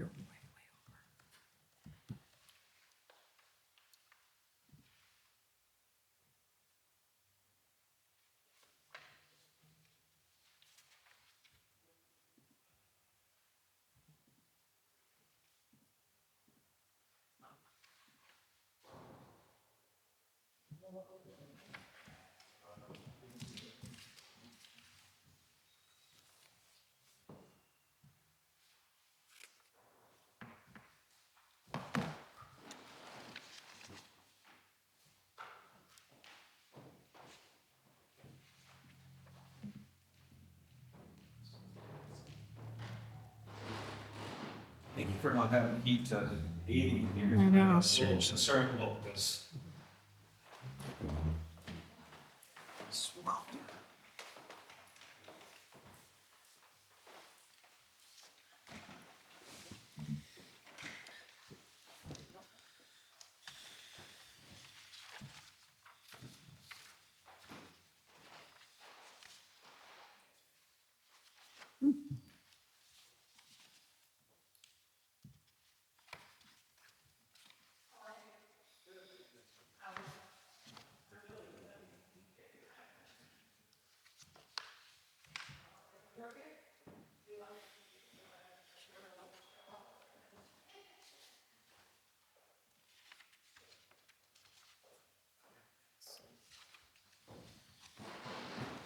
Hello. Hello. How you doing? I'm Julie Bruce. Chair. Nice to meet you. Matt Kovas, nice to meet you. Alex, nice to meet you. I have to ask you, I saw that you graduated your undergrad from Oregon. Yes. Do you know Ben? Have you been to Ben? Yes. Oh, my niece lives there. It's a great. Oh, it is beautiful. Small world. Nice to meet you. Yeah, my cousin's a, no, my cousin's a huge Ducks fan. Oh, yeah, I had a good. I hope we didn't keep you waiting too Not at all, long. no problem. And have you met Jaleesa as well? She's our executive assistant for the town administrator and the board of selectmen. Great. Or, yeah, sorry, select board. Just kind of want to open up with learning a little bit about you. So we want to get to know you. So tell us a little bit about your background experience and what led you to apply to this role. Yeah, sure. So my name's Alex McGee. I've worked in municipal government in Massachusetts for the last 13 plus years. Sort of have grown throughout my tenure, working my way up from an administrative assistant through a number of different stops, different departments. The last 5 years have been spent in a couple different communities, serving as their CFO type position. So that's a finance director in the town of Hamilton, sort of a small town in the North Shore. The deputy town manager and director of finance for the town of Arlington, and most recently as the deputy town manager for administration and finance in the town of Andover. Sort of a varied experience before that. About 9 years at the city of Lowell. I started in the city manager's office as an administrative assistant. Worked my way into a project manager role in the MIS department. I went to grad school during that time, sort of deciding that this is a career that I really loved, and sort of made it official. And then I went back into the city manager's office as an analyst, a data management analyst, running the Lowell Stat program, which is sort of a stat program where we take deep dives looking at statistical data and make sort of informed decisions about those departmental operations. Then sort of a promotion to the assistant to the city manager. And then finally, COVID sort of erupted, and I was asked to sort of, if I would help out at our DPW as the deputy director there for administration and finance. We did a lot of our COVID response through our DPW. So a lot of procurement, and our lands and buildings, just sort of like a facilities department, operated out of our DPW also. And so helping with a lot of sort of the vision there. So roundabout way of saying sort of a well-rounded experience. The last 5 has been really finance focused. And sort of, the deputy town manager level, working hand in hand with our town managers to sort of achieve the vision of our various select boards. And based on your research, what do you see as some like key opportunities or challenges facing the town of Clinton? Yeah, like many communities, Clinton's facing budget pressures. It is a real problem in Massachusetts. Prop 2.5 is, I mean, it exists and it is a thing that sort of governs how our finances work in Massachusetts. So, we're limited to 2.5% growth plus any sort of new growth that we can scrape together. So, what is facing Clinton? Economic growth. You're losing a major sort of a foundational employer in town. And so, understanding what those sort of challenges, I think that the sort of, it's probably hard to understand exactly what that is going to mean. It may represent an opportunity in the long run, but in the immediacy, it'll probably send some shockwaves through the community. So navigating that is going to be a challenge. Continuing the sort of, you have a fantastic downtown, the sort of revitalization that's happened. So continuing the work there, that's a great opportunity. So, I think budget pressures are sort of the real things that are facing a community like Clinton, just like there are many other communities in Massachusetts. Great. Thank you. The next question is about leadership and organizational management. How would you describe your leadership and management style? And when you're entering a new municipality or role, how do you assess and learn about the department's workflow and organizational effectiveness? Yeah, so it's really important that you have a leader who can collaborate with, at different levels with different people. There's a number of different relationships that are going to need to sort of be forged and evolve. Thank you. Throughout a new sort of leader's tenure here. It's important that they're a strong collaborator, someone who can work well with, the sort of department heads, with the select board, with the finance committee, with the schools. There's a number of different sort of roles that need to, the relationships need to sort of be established and then really built. A lot of it comes down to relationships. You have to meet people where they're at. You have to, I'm a big believer in an open door policy for all staff, whether that's sort of staff that would directly report to me or other staff in the building that need to talk to me for any number of reasons, or if it's just stopping by to say hi, it's important too, to sort of build that camaraderie. It's important to have this be a two-way street, this relationship with the select board and the town administrator. We need to have understanding and expectations of each other. And I think that having those be sort of established and known is very important. So there's not a lot left to be guessed at. Being able to communicate openly and directly is very important. If there's a problem, you guys should be the last ones to sort of, you should be the first ones to know about it. You should never be the last ones to know about it, which unfortunately happens sometimes, but it never should. So strong communication is very important. Making sure that, there's an individual relationship with each of the five of you and then with the group of you as a whole. Those dynamics are very complicated in every community that I've been in. I would seek to establish sort of a standing communication, or at least a time for standing communication if it was warranted. And then, our relationships would probably grow and evolve just like anyone else's. But, it would be a priority of mine to make sure that, I have a strong relationship with each member of the board and then with each of our department heads here in town to make sure that, I understand what's going on with, their departmental operation, sort of what sort of resources they have, what they may need. And so, establishing that it would be sort of an important part of sort of a leadership transition, I guess. Generally, I'm very easygoing. I have a great sense of humor, I think. People may say otherwise, but yeah. Yeah, so, try to just, meet people where they're at and, lead. It's important that you have that. Bill, did you If I want? may, Yeah. Coming into Clinton, if you were the successful candidate, we have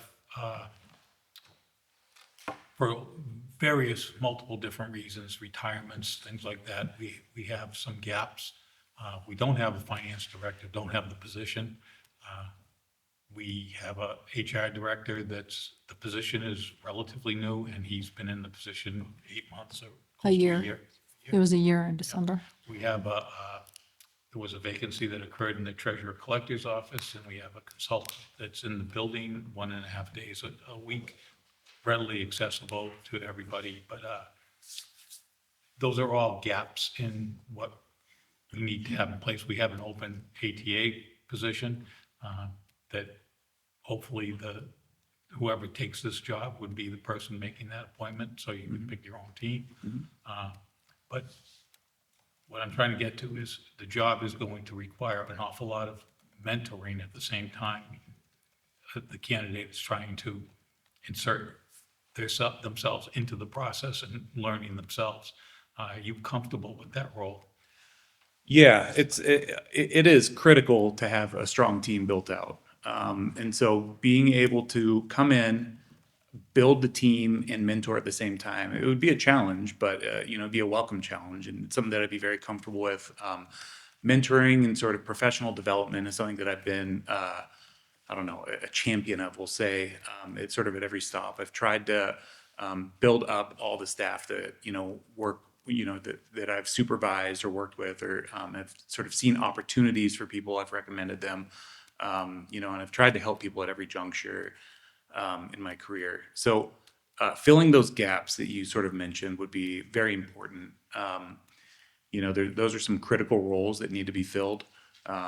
If you don't have a finance director position, you need somebody on staff that understands sort of like the financial aspects of town and sort of the financial calendar, budget process, capital planning, bonding, sort of all the things that go into municipal finance. It's sort of a specific specialized field.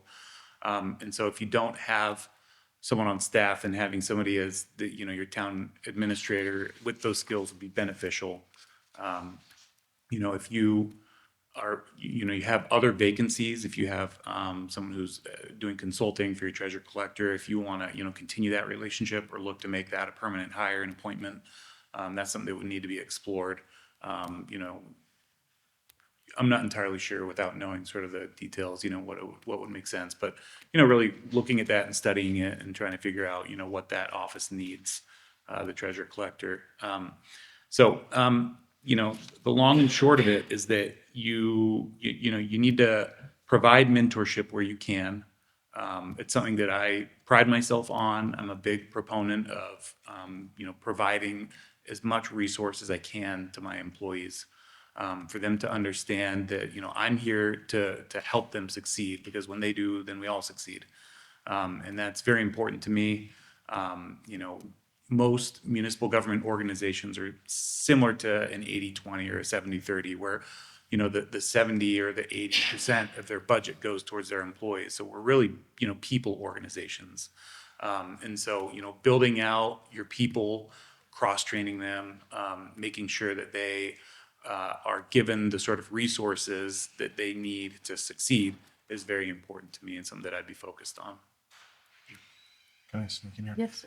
Either based on Andover or Arlington, I'm not sure how much experience as a deputy you had with department heads, or based on your plan for taking a job like this, what kind of structure as far as your relationship with department heads? How granular do you get? Would you want like weekly meetings, monthly meetings? I'm just curious how you. Yeah, so I had a lot of exposure with my sort of finance teams in both communities. And so there's 4 or 5 department heads in both of them. Sort of some not official department heads, but like somebody who like ran our procurement office, who sort of joined the finance team as a de facto member. And so I had weekly standing meetings with each of them. Most of it is just the time to talk, to figure out what's going on in their office, make sure I'm aware of what their operation is looking at, make sure that they're aware of if we have any sort of big picture items that are coming out of the town manager or the select board's office, that, you know, they're aware of sort of those policy issues that may exist, that they may not be aware of, they may not track the sort of things that happen in the select board, coming out of the, you know, the sort of big picture issues. So, you know, it's just a forum to sort of, you know, make sure that we have a standing time to communicate. You know, a lot of, you know, quote unquote, work doesn't always get done at these meetings, but it's really important to communicate. Yeah.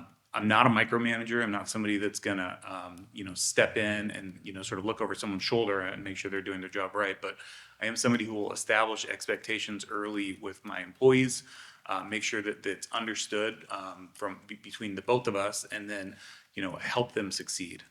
You know, because like we do have a shared destiny in this thing, and so, you know, it's important that for me, those sort of standing meetings help you achieve that, because you know, it's a way to sort of continually monitor progress with each other, and that's how good teams function. You know, they work well together. They work better together than they do on their own, I think. Does that answer your question? Thank you. Madam Chairman, just reading through your resume, you had quite a few years with Lowell, Yes. which is a major city. And then you went into Hamilton, which is a small town. Yeah. How Culture shock. How did you see, you know, like from coming from a big city into a small town? How did you adjust to that? Yeah, it was a big adjustment at first. You know, the way that I've explained it to people, because that kind of question sort of comes up, because those two they're very different. Oh, definitely. And you know, Lowell is a big city. It's a $600 million budget now. You know, in Hamilton, when I was there, it was about a $40 million budget. You know, regional schools, Lowell has, you know, 28 school buildings. And so it's just very different. But what I would explain it to people is that, you know, all of the same jobs need to get done in a town or city. Like, we're required to do all the same things, essentially. We deliver the same kinds of services, but we just have way less people to deliver them in a smaller community, smaller town. We had, I think, 15 bodies in town hall in Hamilton. It was just, so we had people that were more generalists than what they could do. Everyone was wearing multiple hats. In Lowell, we had a lot more specialists, where we have, you know, we may have, you know, like our treasurer collector's office may have 10 people in it, and they may do very specific things. Whereas in Hamilton, we may have 3 people, and they also do payroll, and they also, each one of them has a portfolio of things that they focus on. And so making sure that the resources that we have available to us, you know, we're figuring out what those resources are and distributing them appropriately is sort of like the name of the game, I think. Because like I said, small towns, you know, 8,000 people, you still have to get the same services delivered to your residents as you do in a city of 110,000 people. That makes sense? And that's just, oh, yeah, I mean, Yeah. because, I mean, Clinton being that, as I said to the other candidate, that, you know, a lot of our offices are 1 or 2 people. Yes. And they make it work. Yeah. And the services are delivered to the townspeople. And I was just curious as to how you felt you could, you know, work your way into something, a small community. Yeah, Opposed yeah. to a city. I mean, yeah, having experience in a much smaller community, you know, you look to, like, we did a lot of regionalized services. We shared a lot of services with Wynnum, which is like one of our neighbors. You know, we shared schools with them. And then, you know, we introduced actually in our finance a shared assessing program there, where we had, you know, an IMA between the 2 communities, and we had a single assessor with an assistant in each community. And so, you know, we shared that, and the service worked. And, you know, you look to be creative. You know, I've found that staff in municipal government are extremely smart. They're very creative in how they get the jobs done. And, you know, services generally get delivered well. Great, thank you. So the next couple questions about financial management and decision-making. Tell us about your experience with municipal budgeting. You have a depth in this area, but how do you assess the financial health and engage departments and elected officials in developing and managing a sustainable budget? Yeah, so budgeting, it really sort of shows where the community's priorities live. You know, you know, you put your money where your mouth is, basically. And so I have a lot of experience in municipal budgeting, working all the way from the city of Lowell through, most recently in Andover. At various sizes of budgets. All of them have been GFOA style budgets, which are sort of like the gold standard of budgets. It's the Government Finance Officers Association, and you can, create these budgets that communicate to your residents where their tax dollars are going. And it's more than just spreadsheets. It's narratives, and it talks about sort of, what your full-time employees, your loads look like, sort of how things have evolved over the years. So these are important tools that people may overlook, but when you're interested in how your community is functioning, your government is functioning, that's like almost a one-stop shop that paints a picture on what your community prioritizes and where their sort of resources are going. So coming in the door, it would take time to assess and figure out exactly, sort of who's on first and, where everything stands. But, that would be something that would be sort of right off the bat that I'd be focused on is, looking at the sort of financial resources and the budgets and figuring out, okay, where do we feel comfortable? Where are we challenged in our departmental budgets? What do our non-departmental budgets look like? Health insurance has been the biggest budget buster for everyone in the last, couple years. Next year, it's going to be bad also. So, we need to seriously look at, how we make everything work. So, taking a budget from sort of concept to through town meeting is something that I've done a number of times. You want to start early. What I usually like to do is ride two horses where we have a capital planning budget and then an operating budget, and we run them sort of on parallel tracks because your capital budget really impacts your overall operating budget because it sort of is usually folded into it as sort of a part of that overall appropriation that you make annually. So capital planning usually start in late summer and involve all the necessary stakeholders. You try to hammer out your capital budget before sort of the end of the year. Operating budget you want to start really maybe a month later. So usually in September is when I start, late August, September, and hammer out with the board, with the FinCom. What does this year's budget season look like? And to know that, you need a strong long-range financial planning instrument. I've been a big fan of having a 5-year financial plan. It's incredibly important that you understand exactly where you stand today, where you think you're going to stand tomorrow, and then where you sort of, project yourself over the next ensuing years. In a 5-year plan like that, usually the next year is the sort of most in focus. The assumptions that you make in your budget, they're going to be the most accurate for 1 year out. No one really knows what's going to be happening in 5 years. But you do have a way to sort of predict, based on the past, what the future might look like, and then give you a sense for where you think you're going to be.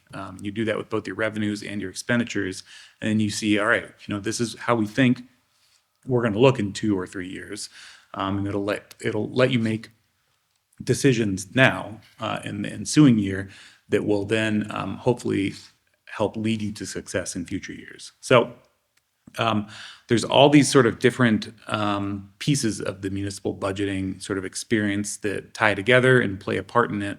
And, it's important that you're doing all of that so you don't get caught by surprise, in like December, January with a budget problem that then leads to like really tough decisions that may need to be made during the same fiscal year you're in, or, lead to cuts in the next fiscal year that you weren't planning on. So, a lot of experience in budgeting.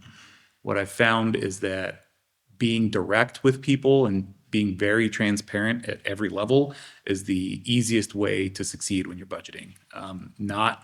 Not painting things with rose-colored glasses, but being real with people. Say if you're hearing that, health insurance is going to go up by 12%, you need to be direct with people and say, health insurance is going up by 12%. We planned on 8%, which is still a big number, but that extra 4% on a multi-million-dollar budget is a huge growth that you weren't planning for. So, it's a zero-sum game, so that you know, that money, that overage is going to have to come from somewhere else in your budget. And so, you know, it's a delicate dance that you have to do when you're making these budgets, but it's something that, you know, with a lot of sort of work and a lot of collaboration with, you know, a lot of different stakeholders, you usually get done and get across the line in time for town meeting. Just a comment, just an observation. I agree with you 100% about doing capital plan. 5-7 years, that's, I think just makes good financial sense for a community. Yeah. And that's how you really can manage really your budget. I agree with It's you 100% very true. on that. It's sort of thrilling to watch something year after year march through a capital plan. And like you put it in 5 years out, and then by the time you've reached the next year, you're like, oh, look, there's like that sidewalk project we've been staring at for 5 years. It's finally going to happen. And that's like, it's been planned for, it's been budgeted appropriately. Typically the budget has gone up a little bit, but you know, it lets you really take a look at how you prioritize capital items within your community. You know, everything's you will shuffle the deck every year, like, you know, but it gives you, it lets you know like what cards are on the table for the next 5 years. And then it lets you sort of reallocate your resources annually. That's important.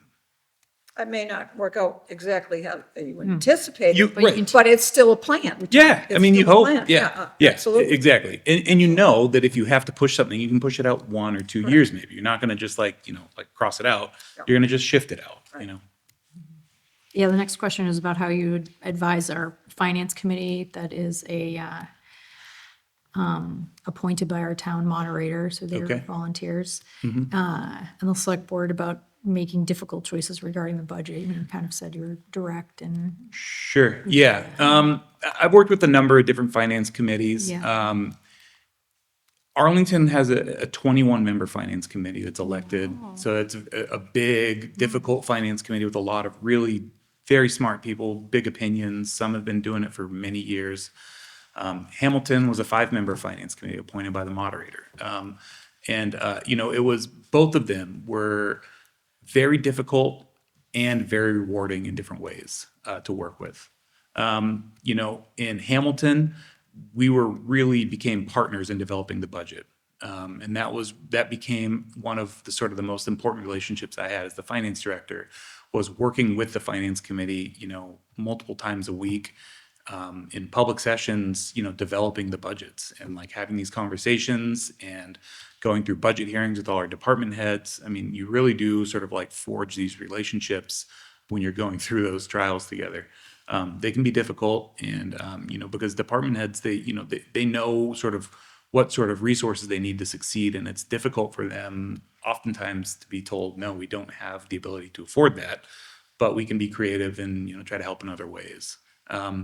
So it's really important that you know, whoever is doing the budgeting has a strong relationship with the finance committee, that they are transparently communicating with them. You know, the finance committee on the other side of the coin needs to understand sort of what the priorities are for the town, you know, set by the select board. You know, and you know, the budget is typically a reflection of that, right? And so, you know, finding that sort of middle ground and threading that needle is sort of where the budget people find their success. But it is very important to establish that relationship and make sure that you are able to work well together, because if you are at odds, it can become a real problem really fast. Great, thank you. The next question is about collaboration and communication. How would you ensure clear, productive communication and collaboration with the select board, particularly when expectations or goals may not always be aligned? Yeah, so making sure that we have dedicated time to discuss things with each other, or at least the awareness of a dedicated time. It may not have to be, you know, a weekly check-in, unless, you know, you prefer it. I mean, you are the sort of appointing authority. You get to sort of help dictate those terms. You know, for me, I would prefer more communication rather than less. You know, I'm somebody who would much rather share something than sort of like wait on it and see what happens. I'd rather, you know, give it in real time. It's important that you guys understand that I would be sharing the same message with all of you. You know, I don't believe in sort of like cherry picking information. That would be a big problem. I think that would be a big problem. I have very strong ethics and integrity, and it's something that is very important to me that, that is sort of reflected in how I act professionally. You know, my communication style is very direct. I don't want to sugarcoat things. I want to make sure that you understand the message that I'm trying to get across. And I can be blunt at times, but I'm always, there's, a gentleness behind it, if that makes sense. But, I want to make sure that you understand the sort of message that I'm sort of trying to convey. So that would be, how I would hope that our relationships and communications would work. Ultimately, you guys set the policy direction here. So, if, did you say, was there a part of the question about disagreement? Yeah, just Yeah. if we have. From yeah. time to time, we disagree.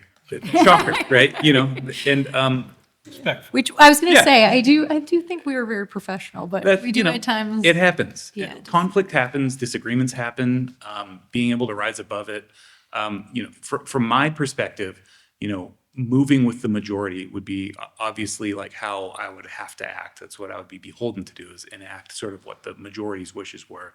At the same time, I wouldn't want my relationship damaged to anyone who found themselves in the minority on a vote. And so for the five of you to understand that that's, that would be sort of my perspective, is that, I would want a strong relationship with you, even if you were in the minority on a vote.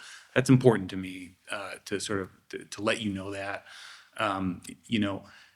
If I ever disagreed with any sort of policy direction, it was not something, it would be very inappropriate for me to sort of let that be known publicly, unless there was some sort of like legal issue or something like that. But otherwise, if there was a disagreement, I would have to explain to you, why I disagreed with it, why I think that there may be a different tact to take. And then, ultimately you get to make the decision. You're the decision-making authority on these sort of policy directions. And, I'd be here to sort of enact those. So that's how I foresee that going.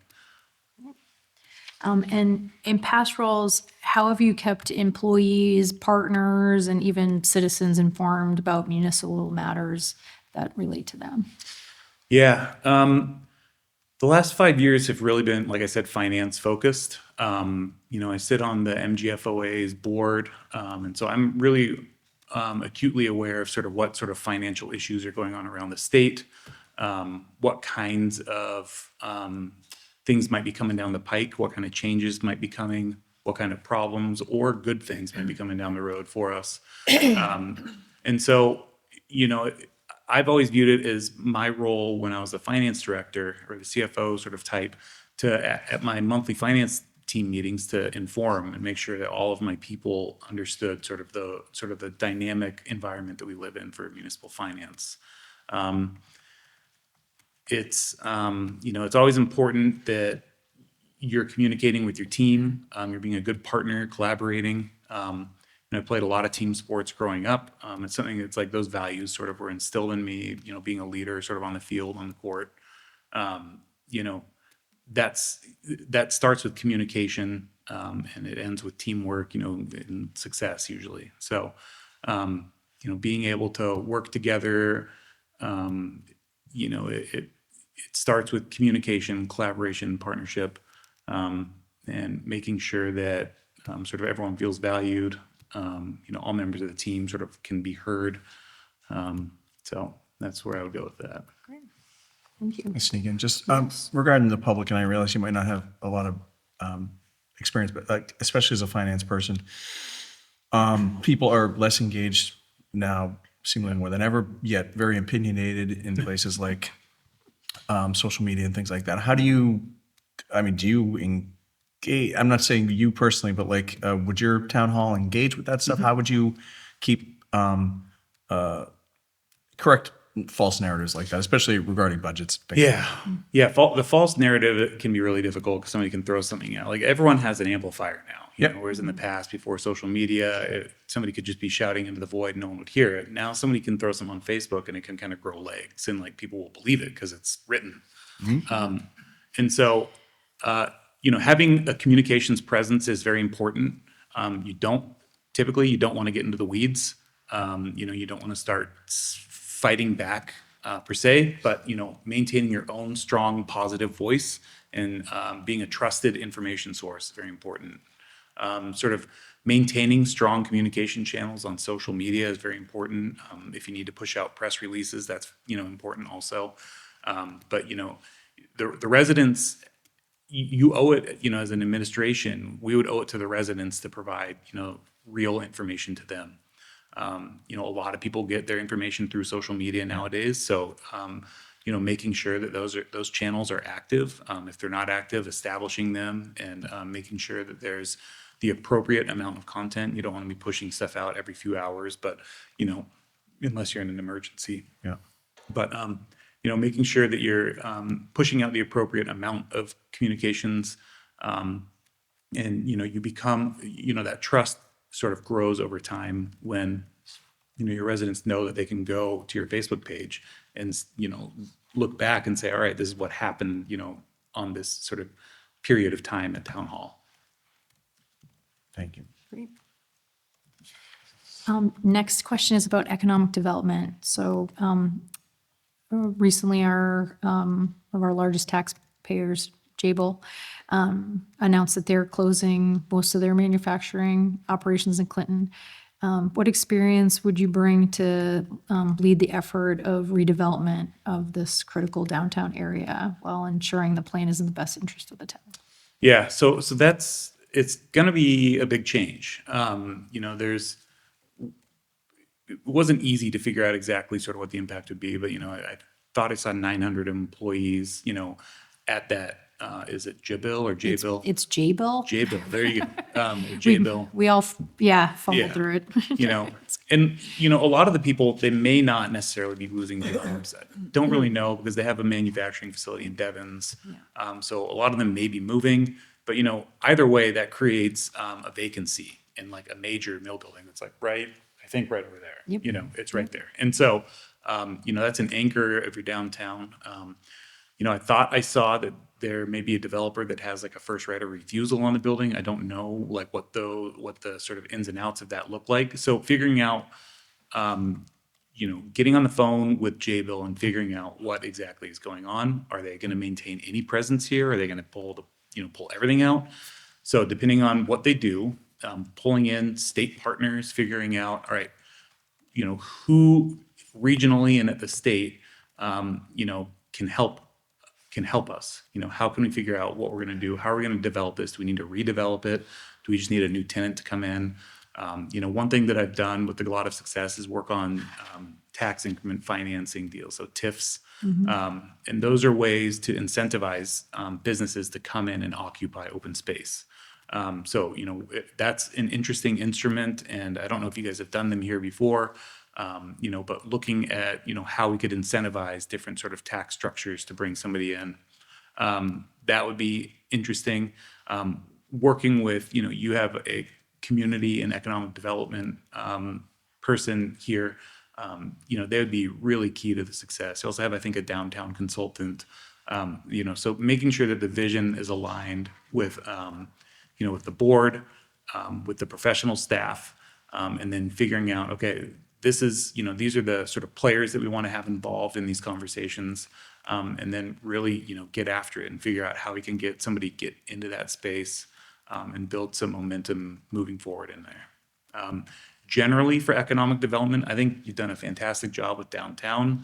The sidewalks and streets look awesome. I've been in town the last few weeks sort of visiting to sort of get a real sense for what life is like here, and it's nice. A lot of great restaurants. There's a new theater that's going to be opening, I think, soon. That could act almost as like an anchor. There's just a lot of cool things to do here, and so maintaining that momentum and building on it would be something that I'd be interested in. Madam Chairman, it's funny that you brought up the TIFs, because years ago, we did do that, and to bring some companies in. And it Yep. was many, many years ago, but we Yep. did down on Adams Road. Yeah. So I'm impressed that you knew about that, Yeah. that those things were out there to try to entice. It's an interesting part of the toolkit Yeah, that you it can is. use, and it really works with bigger sort of spaces, but like a mill building is like perfect for it, you know? And so you could, if you're losing a huge facility like that, the employer out of there, then you can say, all right, how can we entice people here? You know? Right. Because people don't have to choose to come here. They can go other places, but we can Right. say, hey, you know, we can help you on your taxes if you will come here and you'll build out, you'll provide Right. jobs, you'll help sustain the local economy. So there's a lot that goes into economic development. I mean, it's not, it's a mix of art and science, and nobody has the exact formula down. But Yeah. you know, you provide, you sort of like do the Field of Dreams thing, where if you build it, they will come, and you Yeah. provide sort of the space, and you provide the playbook, and then you know, once the environment is there, then the economic development sort of, you try to catch that lightning in a bottle.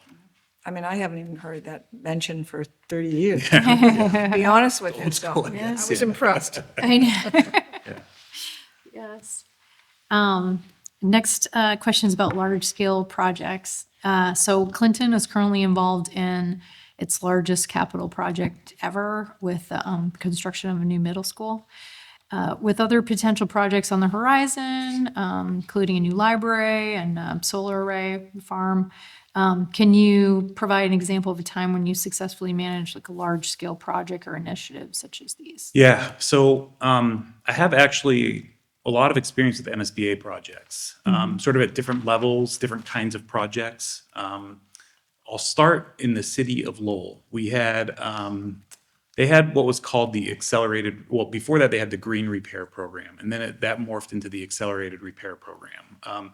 And this is it's a grant program that the MSBA provides grants to rebuild or replace major building systems. So roofs, windows and doors, boiler systems for schools. And the city of Lowell had not been applying for these things for a number of years. And so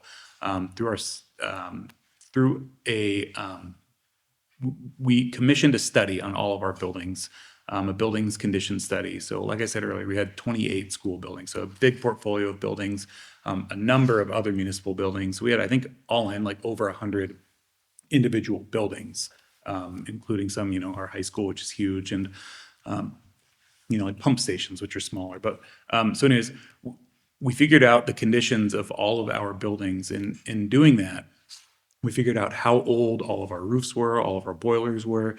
And, you know, I took this to the town manager and said, you know, the city manager, and said, look, there's this program at the MSBA that, you know, the schools that should have been applying to for like years and haven't been doing. We can save like major money if we do this. And so, you know, she said, okay, go ahead and do it. And so, you know, I talked to the schools, got them on board, worked closely with the superintendent, the school finance people, and then applied. I think the first year I submitted something like 25 grant applications, and then the next, I think 15 more. And we ended up getting 14 projects the first year. So it was a huge, huge financial boon for the city. You know, we got 8 boiler projects and 6 roof projects the first year. And then the next year it was a number of other ones. And so, you know, that shifted into project management after the fact, because we didn't have anyone to sort of manage these projects. So I had to like figure out how to manage these projects with the MSBA. They have sort of very specific ways of managing their project. They assign you an OPM and an architect, and then you hire your construction firm. But, you know, it takes a real sort of standing effort and a consistent effort working with these people that you go through these projects with.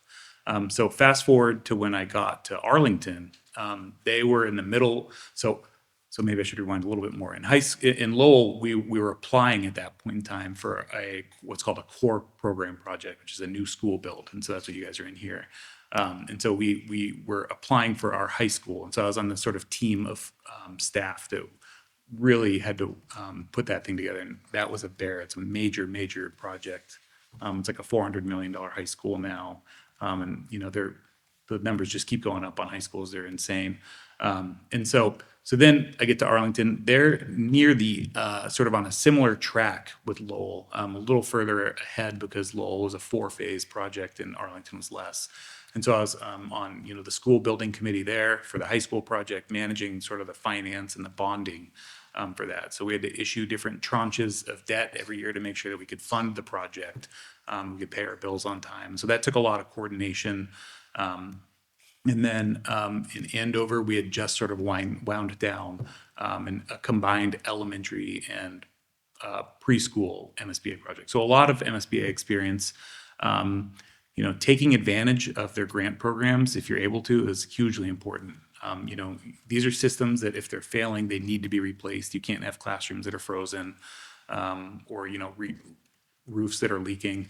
And if you can get the state to help foot, a big percentage of the bill, then you really got to go after these things. So, it's something that, I'd want to work with the schools on, figure out exactly if we have anything that qualified for their grant programs, great. And also to be a good partner on the sort of the core of the middle school project. Be exciting. The next question is related to collective bargaining. So what role have you played in collective bargaining or union negotiations? And if you have, what ideas, strategies have you found to be effective or ineffective? Yeah, sure. Great question. Collective bargaining is sort of this thing that often gets overlooked, but is one of the most important jobs that a town administrator or deputy or HR person really that's kind of the three-headed monster that in my experience has helped tackle this. I have a lot of experience in collective bargaining. In Lowell, I was on the union side, at the table. So I understand what it's like being on the sort of the labor side. Starting in Hamilton, I was on the management side, and I've been sort of the lead negotiator through a number of different collective bargaining sessions, we'll call it. When I was in Arlington, our HR director, who was fantastic, she'd been with the town for a number of years and is sort of a leader in the field. I worked with her as sort of the lead negotiators, the two of us, on getting all 6 of our collective bargaining deals. We have 3 public safety unions and 3 sort of, we'll call them town staff unions. One of them was our librarians, and then sort of our admin clerical, and then sort of our middle management is how it's structured there. And so getting our town staff unions done first was very important. So we focused on them first, sort of strategically.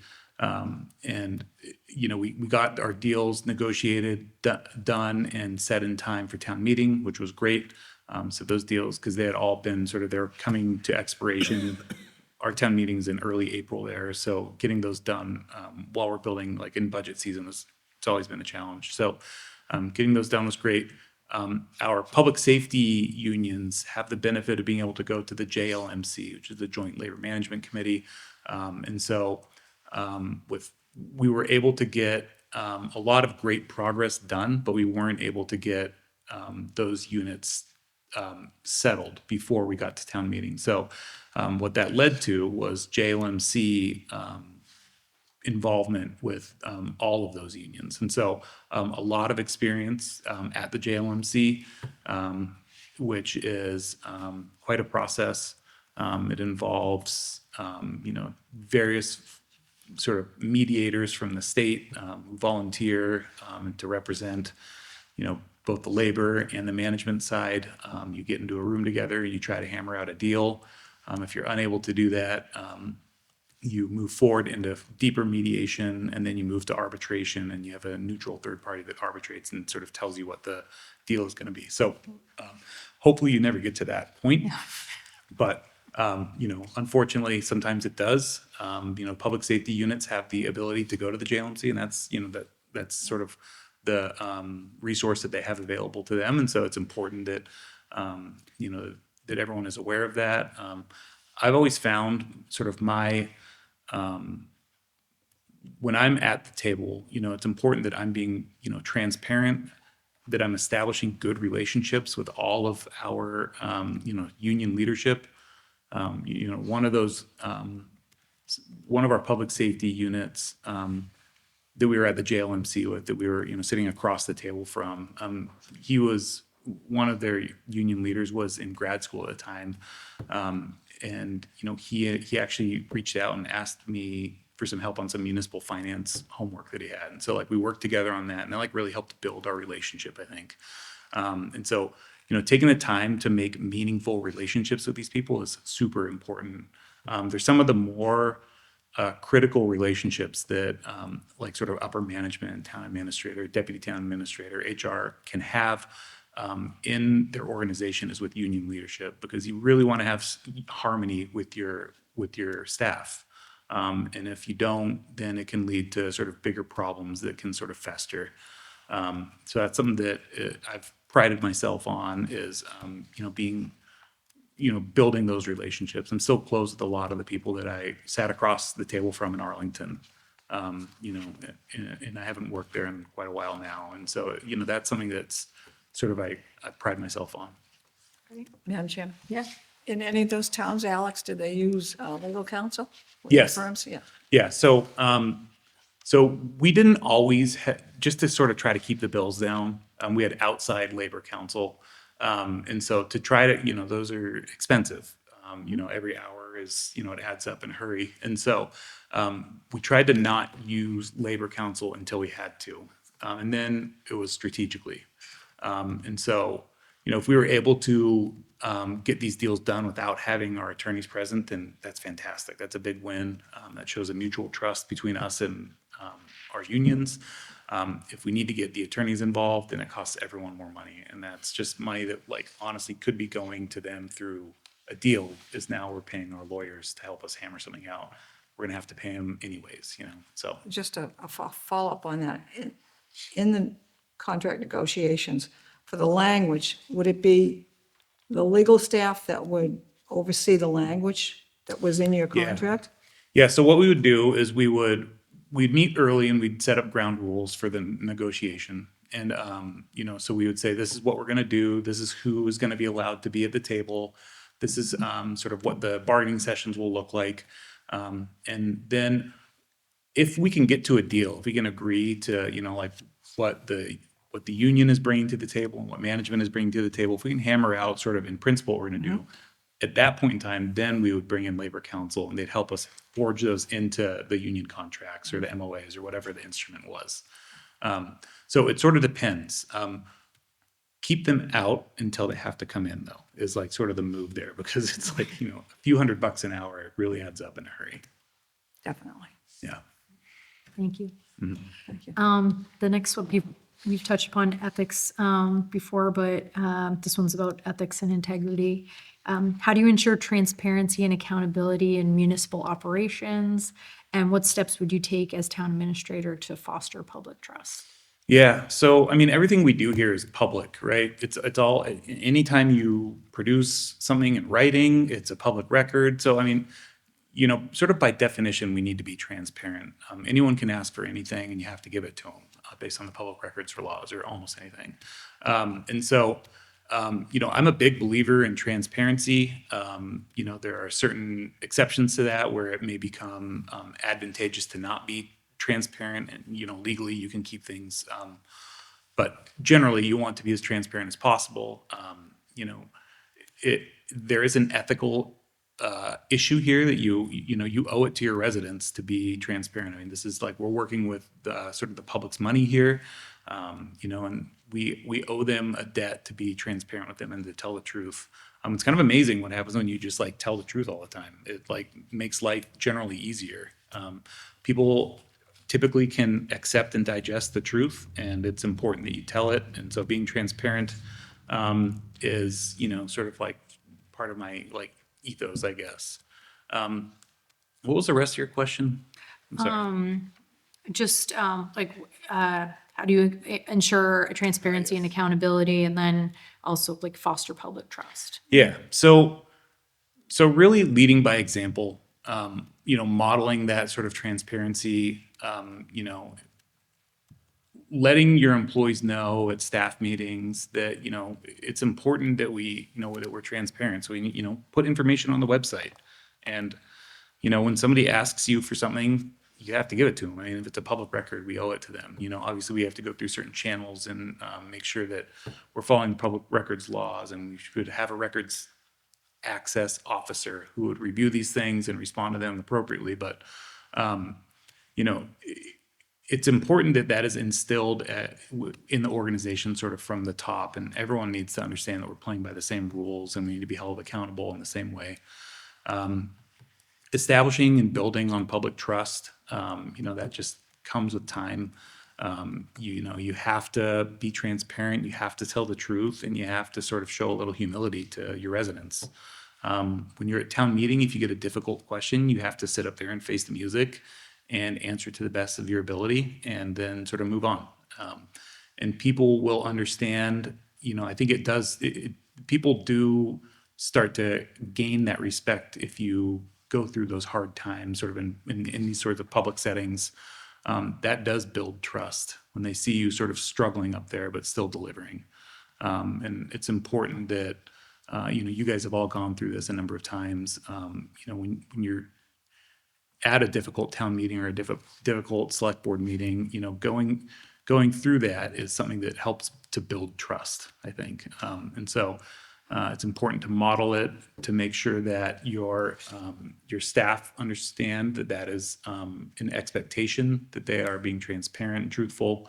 And also sort of reminding staff all the time that we're a service organization. We belong to the residents of this community. We're funded by them, and so we serve them. And so making sure that they are aware that that is what we're here to do. It's important, and it's sort of just becomes ingrained in the organization. How do you set that tone without micromanaging? When you're coming on, you want to pass your value set on to a new staff. I mean, how do you strike that balance between making sure that they know how important it is and not looking over their shoulder all the time? Sure. Yeah. Well, you have to tell them, directly and say, like transparency it's something that I value, and it's something that's an important thing to me. And I've seen it be, an important part of successful organizations that I've been a part of. And then, let them know that, it's something that is an expectation, and, that I, as the administrator and the board, expect these things. And if, however you catch wind that this might not be happening, then you have the sort of difficult follow-up conversations and say, look, we're hearing that X, Y, or Z happened, and, we have to figure out how we can sort of get around these issues. It can be uncomfortable, but conflict happens, and you have to be able to navigate it. It's just sort of a fact of life. And so, setting the tone is something that you would have to, I would have to model. I'd have to have department heads model to their staff. It's just something that would be important to me. Thank you. And then this is our final question, but why do you believe you're the right candidate for the town of Clinton at this point as town administrator? Yeah, it's a good question. I think I'm the right candidate because I bring sort of a unique set of skills that fit into the sort of unique set of needs that you have. I bring sort of a deep financial background in Massachusetts with me. I have a really strong network of, colleagues and peers. I have, delivered, in AAA bond-rated communities for the last 5 years, sort of at every stop. I've consistently grown throughout my career. I went back for the sort of education, in municipal management, a master's degree in it. It's something that I've been working for 13 consecutive years, and I'm sort of at the precipice, it feels like, to get a town administrator, like this top leadership job. It's something that I've aspired to for a long time. I'm very serious about it, and it's something that I've, loved doing, and I've really wanted and aspired for this for a long time. And so I think that I would be a great fit here. It's something that I really, really have been looking forward to for a long time, to sort of feel like I have an opportunity that fits well, and it feels like this is that to me. Thank you. Yeah. Do you have any questions for us? I wrote some down because I would forget them if I Yeah, didn't. that's So the first one I have is, and I asked this of the screening committee, and I'm glad that I can ask it here, because so what does success look like in this role, the town administrator, after a year? So we fast forward a year. What was a successful year for the town administrator and the select board? And then also, how do you measure that success? And I don't know who I'm asking, so it's just sort of I know. everyone. Yeah. Answer you, I know. I will say, I'm the chair of the board. That's the only reason why I'm answering, but other people can weigh in for sure. to me, I feel like we in the past have been reactive to many things. So what I'm looking for is someone who is proactive in terms of communication, updates, planning, organizational kind of efficiencies. And to me, a year from now would be, success would be kind of, looking at the organization that we have and kind of collaboratively working with this group to see, where are our strengths, where are our gaps, what do we need to do to move forward. I feel like we've been in a little bit of a basic, kind of a stalled position here. So I'm looking for, the next chapter to move forward, but like you've mentioned with like planning, you said collaboration with the staff, kind of just moving forward in that direction. Anyone else want to add? Yeah? For me, it's my opinion, a little less lofty than that.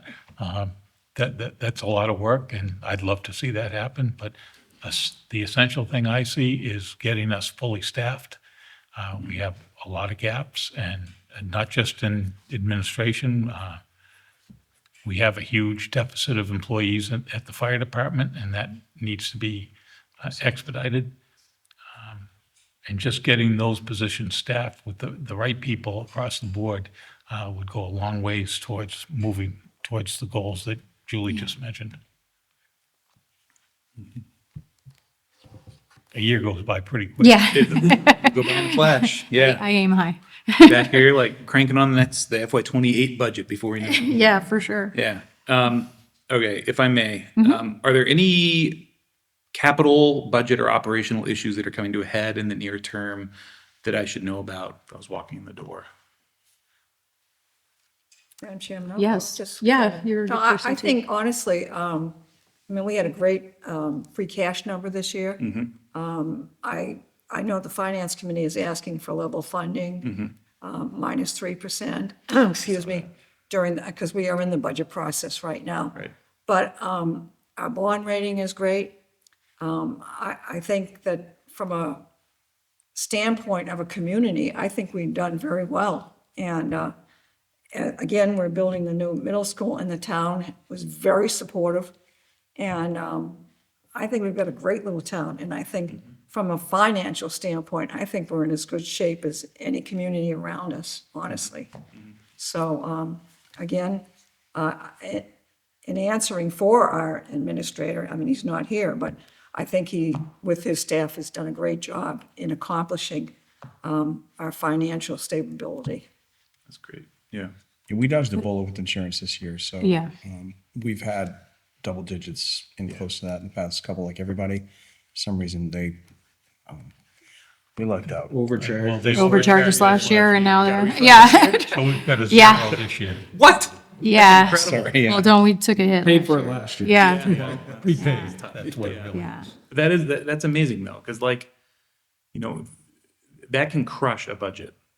Those few extra percents that you even think you're conservatively planned for health insurance, when you're planning for these things, and you just get rocked by it, and it's like, oh my God, that needs to come out of somewhere else. It's a real challenge. So Yeah. that zero is great. Yeah. One I thing think that's, sorry, go ahead. No, I was just gonna say, I think we put a premium, like, before I even joined the board, on stability and being kind of conservative when it comes to finance, but we haven't done a lot of planning.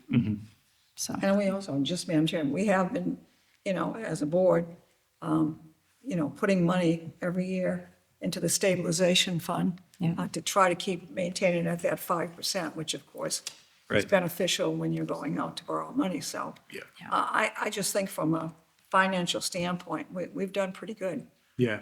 Conservative finances are key to the health of a municipal organization. Sorry to cut you off. One thing down the road, we might have to deal with is, in the past, since I've been on the board at least, and before that, we had to cap our landfill, and it turned out to be a very lucrative endeavor. So thankfully, we use landfill money to pay for all of the downtown project. We try and put $1 million or $2 million into a road and infrastructure stability fund.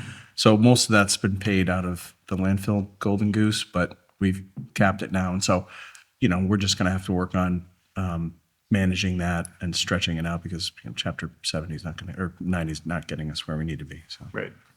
As far as coming into the job, what things, we've touched on it a little bit of the finances. We're in my opinion, I think our opinion, we're in a very stable situation with our finances. But with what's going to happen again with health insurance, with the constriction of state aid and federal aid, both forecasted for the future to be less and less because the state's revenues are going down and we suffer when they don't have money. And in Clinton, about 50% of our budget is local aid or state and federal finance. And I see the future becoming, and with J-Bill leaving, they're a big contributor. If those buildings convert to residential, we currently have a modification factor, a split rate. And when they go residential, they're residential. All those factors combined, I think going forward, we need to become more cautious about spending and committing to major projects. Yeah, I think that, if I could just respond, I think that having a really strong 5-year financial forecast, like a long-range financial plan, that's how you can model sort of these things out, and you can build in different scenarios where you can look at sort of all of these different levers that can get moved, that sort of that move the needle and build the finances for a community. So that's like where the importance of that kind of an instrument comes from, and they're critical, I think. Yeah. Being a growing community, the infrastructure that the town has requires updating. And in some cases, it may not be suffice to handle the development. And, there's definitely some angst within the community with J-Bill. And if it turns into apartments, what impact is that going to have on, the water sewer system? Yeah. And, so that's something that's Or public safety as well. public safety. yeah, yeah. We're just building a new school and, Right. Yeah, because then you would start thinking about capacity also if you have all these new units. And Yeah. I did do some digging into your water and sewer capacity, and it looks healthy to me. Even interesting deal with the reservoir that's from the 1800s, I think. Yeah. Yeah. Okay. I won't talk about it. Let's keep that going. But yeah, It's supposed to be free. yeah. That's one of the liabilities that we face every year. They hold us on like we're never gonna get them. Part of that deal is the state pays or the MWRA pays for the water treatment plant, Right. the sewage treatment plant, I mean. Right. And that can go away in the blink of an eye. Yeah. So over the last 15 years, whoever's been our legislators have been very successul in keeping those agreements in place. But Not everyone at the State House agrees. Right. That's a great That's community.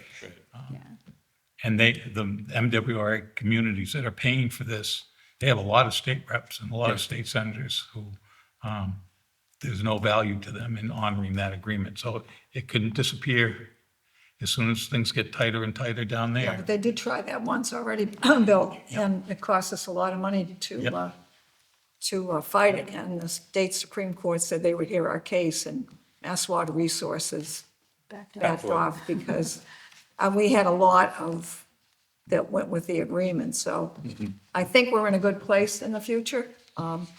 We used a very successful law firm in Boston, and the head attorney had actually presented cases to the United States Supreme Court. So Hale and Dorr were the firm that But the- represented us, so.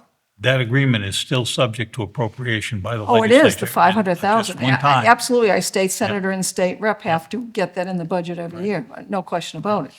But I'm just saying, if in fact they decided to sue us again, Right.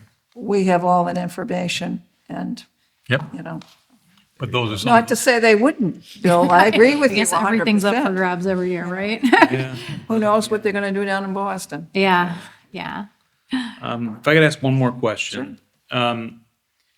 So what are the qualities of Mr. Ward, you know, in the previous administration, what, that served the town best? And what would you hope to see change and evolve moving forward? I think collectively, we've all just appreciated like what we were just referring to, kind Yeah. of that conservative financial approach in helping the town kind of give us some stability and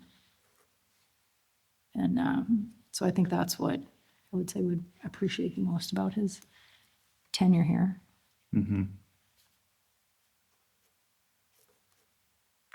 he, just to add to that,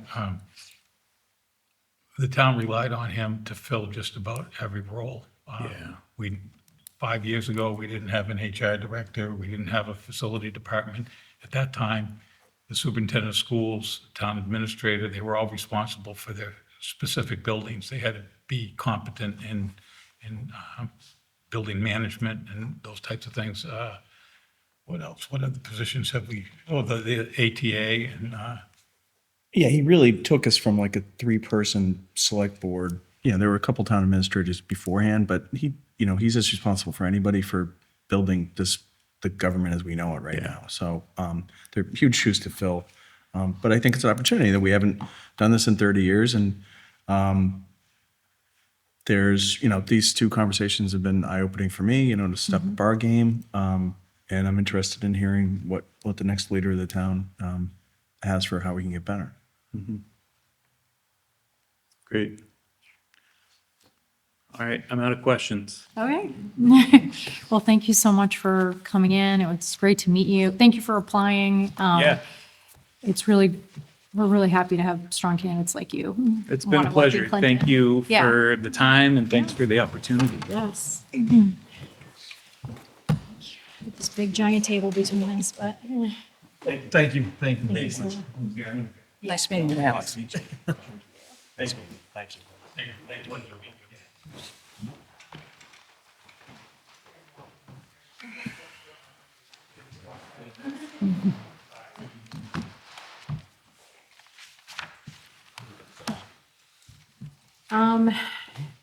Next on our agenda is just regarding the next steps. I have put on our agenda for tomorrow, a discussion about the 2 candidates, and in the folder that you have is an evaluation. I'm not saying that you need to fill it out, but might help you kind of organize your thoughts as to where you feel the candidates were stronger here. And then we can continue that discussion tomorrow. But I think to Sean's point, they've given us a lot of things to consider, and I appreciate their time. Any Madam other- Chair, Yeah. if I may, just request that the board be provided the information regarding the reference checks. I'm going prior to check with Human Resources, because when I spoke to them today, there's personal identifiable information that if it's shared publicly, it becomes public record.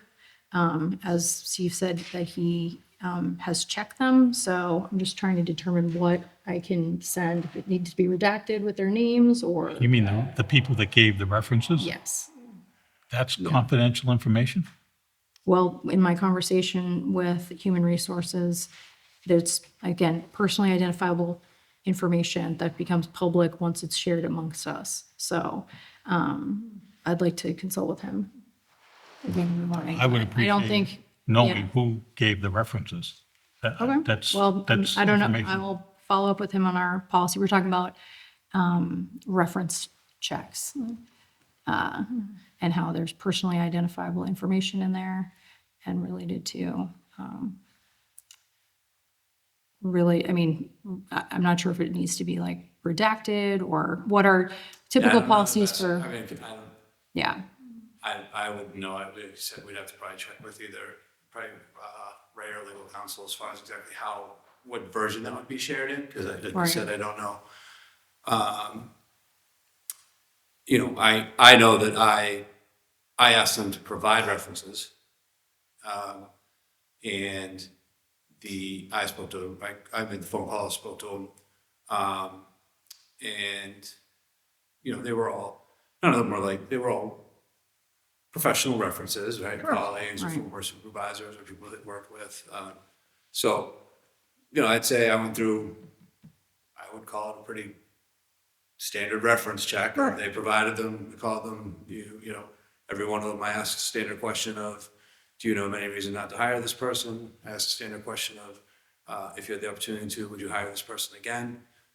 In addition to discussion, and they all came back favorable. So, I'm happy, I shared it with you, just so you know it was done. Right. I just don't know what you know, I'm not trying to keep anything secret, I just want to be No. careful before we. All So, of them so are, you shared with Julie all of the information that you Yes. said. So why can't we all see it? That's what Well, I don't know, that's what I'm saying, I shared, No. I gave it to I her, mean, I I just don't know what the. I'm not trying to withhold it. I'm just want to be sure before I spread it to everybody on this If we see it, board. it's a public document. so Right, it ain't- exactly. Yeah. So, I, So sorry. no, thank you for, yeah. I'm used to reference checks, I'm used to reference checks happening after we've decided on a candidate. That's how. But I know this is a different situation, so. So I just don't know, I can, that's all I have, and. yeah. So I just don't know They all came back favorable. I would prefer, if you're checking that information, that it come from legal counsel. Sure. I'll follow up with them in the morning. Yeah. Just trying to be, like I said, before these people who have offered to be references, not sure if they assumed that it would become public. Right, that's the only thing. That's the point I'm trying Not to that it make. should be, not that it's necessarily confidential, but we didn't sell anybody. We didn't say, I yeah, spoke to you, now I'm gonna make you a reference.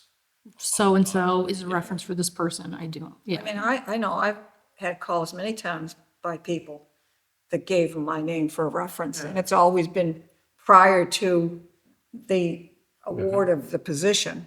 So, I mean, I never said anything that I felt that anybody could, you know, Yeah.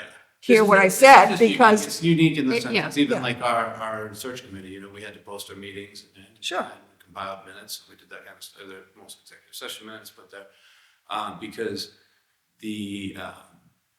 it's unique because the appointing authority is a public board, right? So normally, like, when, even for, in the school department, like, we just hired an assistant principal. Even though it's a pretty high up position, technically the appointing authority is me. So if I do the reference checks, those aren't a public document, right? So, those go in her personnel file. So that's so I think that's the only thing we just don't Differentiate. want to make a mistake of. Right, You know, exactly. no- You can't no- put- no, you there's- can't put the There's two- nothing to hide in it. Yeah. I don't know if there's anything of you know, extreme noteworthiness either, right? If Right. well, I mean, I would be shocked if if someone gave a reference that didn't come If they from, gave right, a exactly. reference, And that's- they should that's what they say, that's a they're little gonna cherry. say, Yeah. this person's a bum, I was gonna don't say, hire them. you if know, you're I guess. asking someone for their references, they're probably not gonna give someone who gives a bad reference. So you can kind of assume that they are, favorable references. I would say someone who sat through the first interviews, sat through the second interviews, and contacted references. I haven't heard anything that would cause any concern of like an inconsistency. That makes sense, right? Misrepresentation. So someone sort of, if they presented one way in the screening interview, if there was maybe kind of like, I wonder if that's really accurate, and then you talk to a reference, and it's like, oh, that's really got validated, and then you hear sort of the same thing maybe tonight, So I felt that as far as our exposure to them so far, my exposure to them so far, it seemed pretty like an accurate portrayal tonight, I would say. My opinion is that I fully expect a reference check to come back positive. That's to be expected. But it helps evaluate the value of that reference if you know the role of the individual who gave it. So the role of that individual? Mhm. Yeah, you can't put the toothpaste back in the tube. So I'm just being conscientious of that for the people who gave references, I'm sure. I just don't know if they, expect it to be public record. We can. We can follow up check for tomorrow if you sure. want, Yeah. whether you want me to, I'm sure I could reach out to Sharon on the school side, or we could reach out to Bob Yeah. on the town side and just Yeah. try to figure out, just to make sure we Yeah. cover it. He might say it's too late, it's a public document now anyway, just share it, right? Like, I Right. don't know, so Yeah. we'll see what happens, but We'll just let want to. those candidates know too. Yeah. Okay, Great job. action items. thank I know. you again, Thank you. Steve. It Yeah, wasn't clear before, it's Appreciate very it. clear now, so, Yeah. mission accomplished, thank you. it's been a ton of extra work. I know that, and I'm grateful for your time and expertise. Okay. I don't want this to close without just throwing this idea out. The town. The concept of hiring Dr. Meyer for the position Oh. and giving him, Don't worry, I've tried. I have tried. Are you a Gale or a chieftain? I know. no, Engineer. I've thrown out that prospect before. He's got- So I got a humble fellow, been to a yeah. lot of different schools, as a river. All right, motion to, Motion to adjourn? all those in favor? Aye.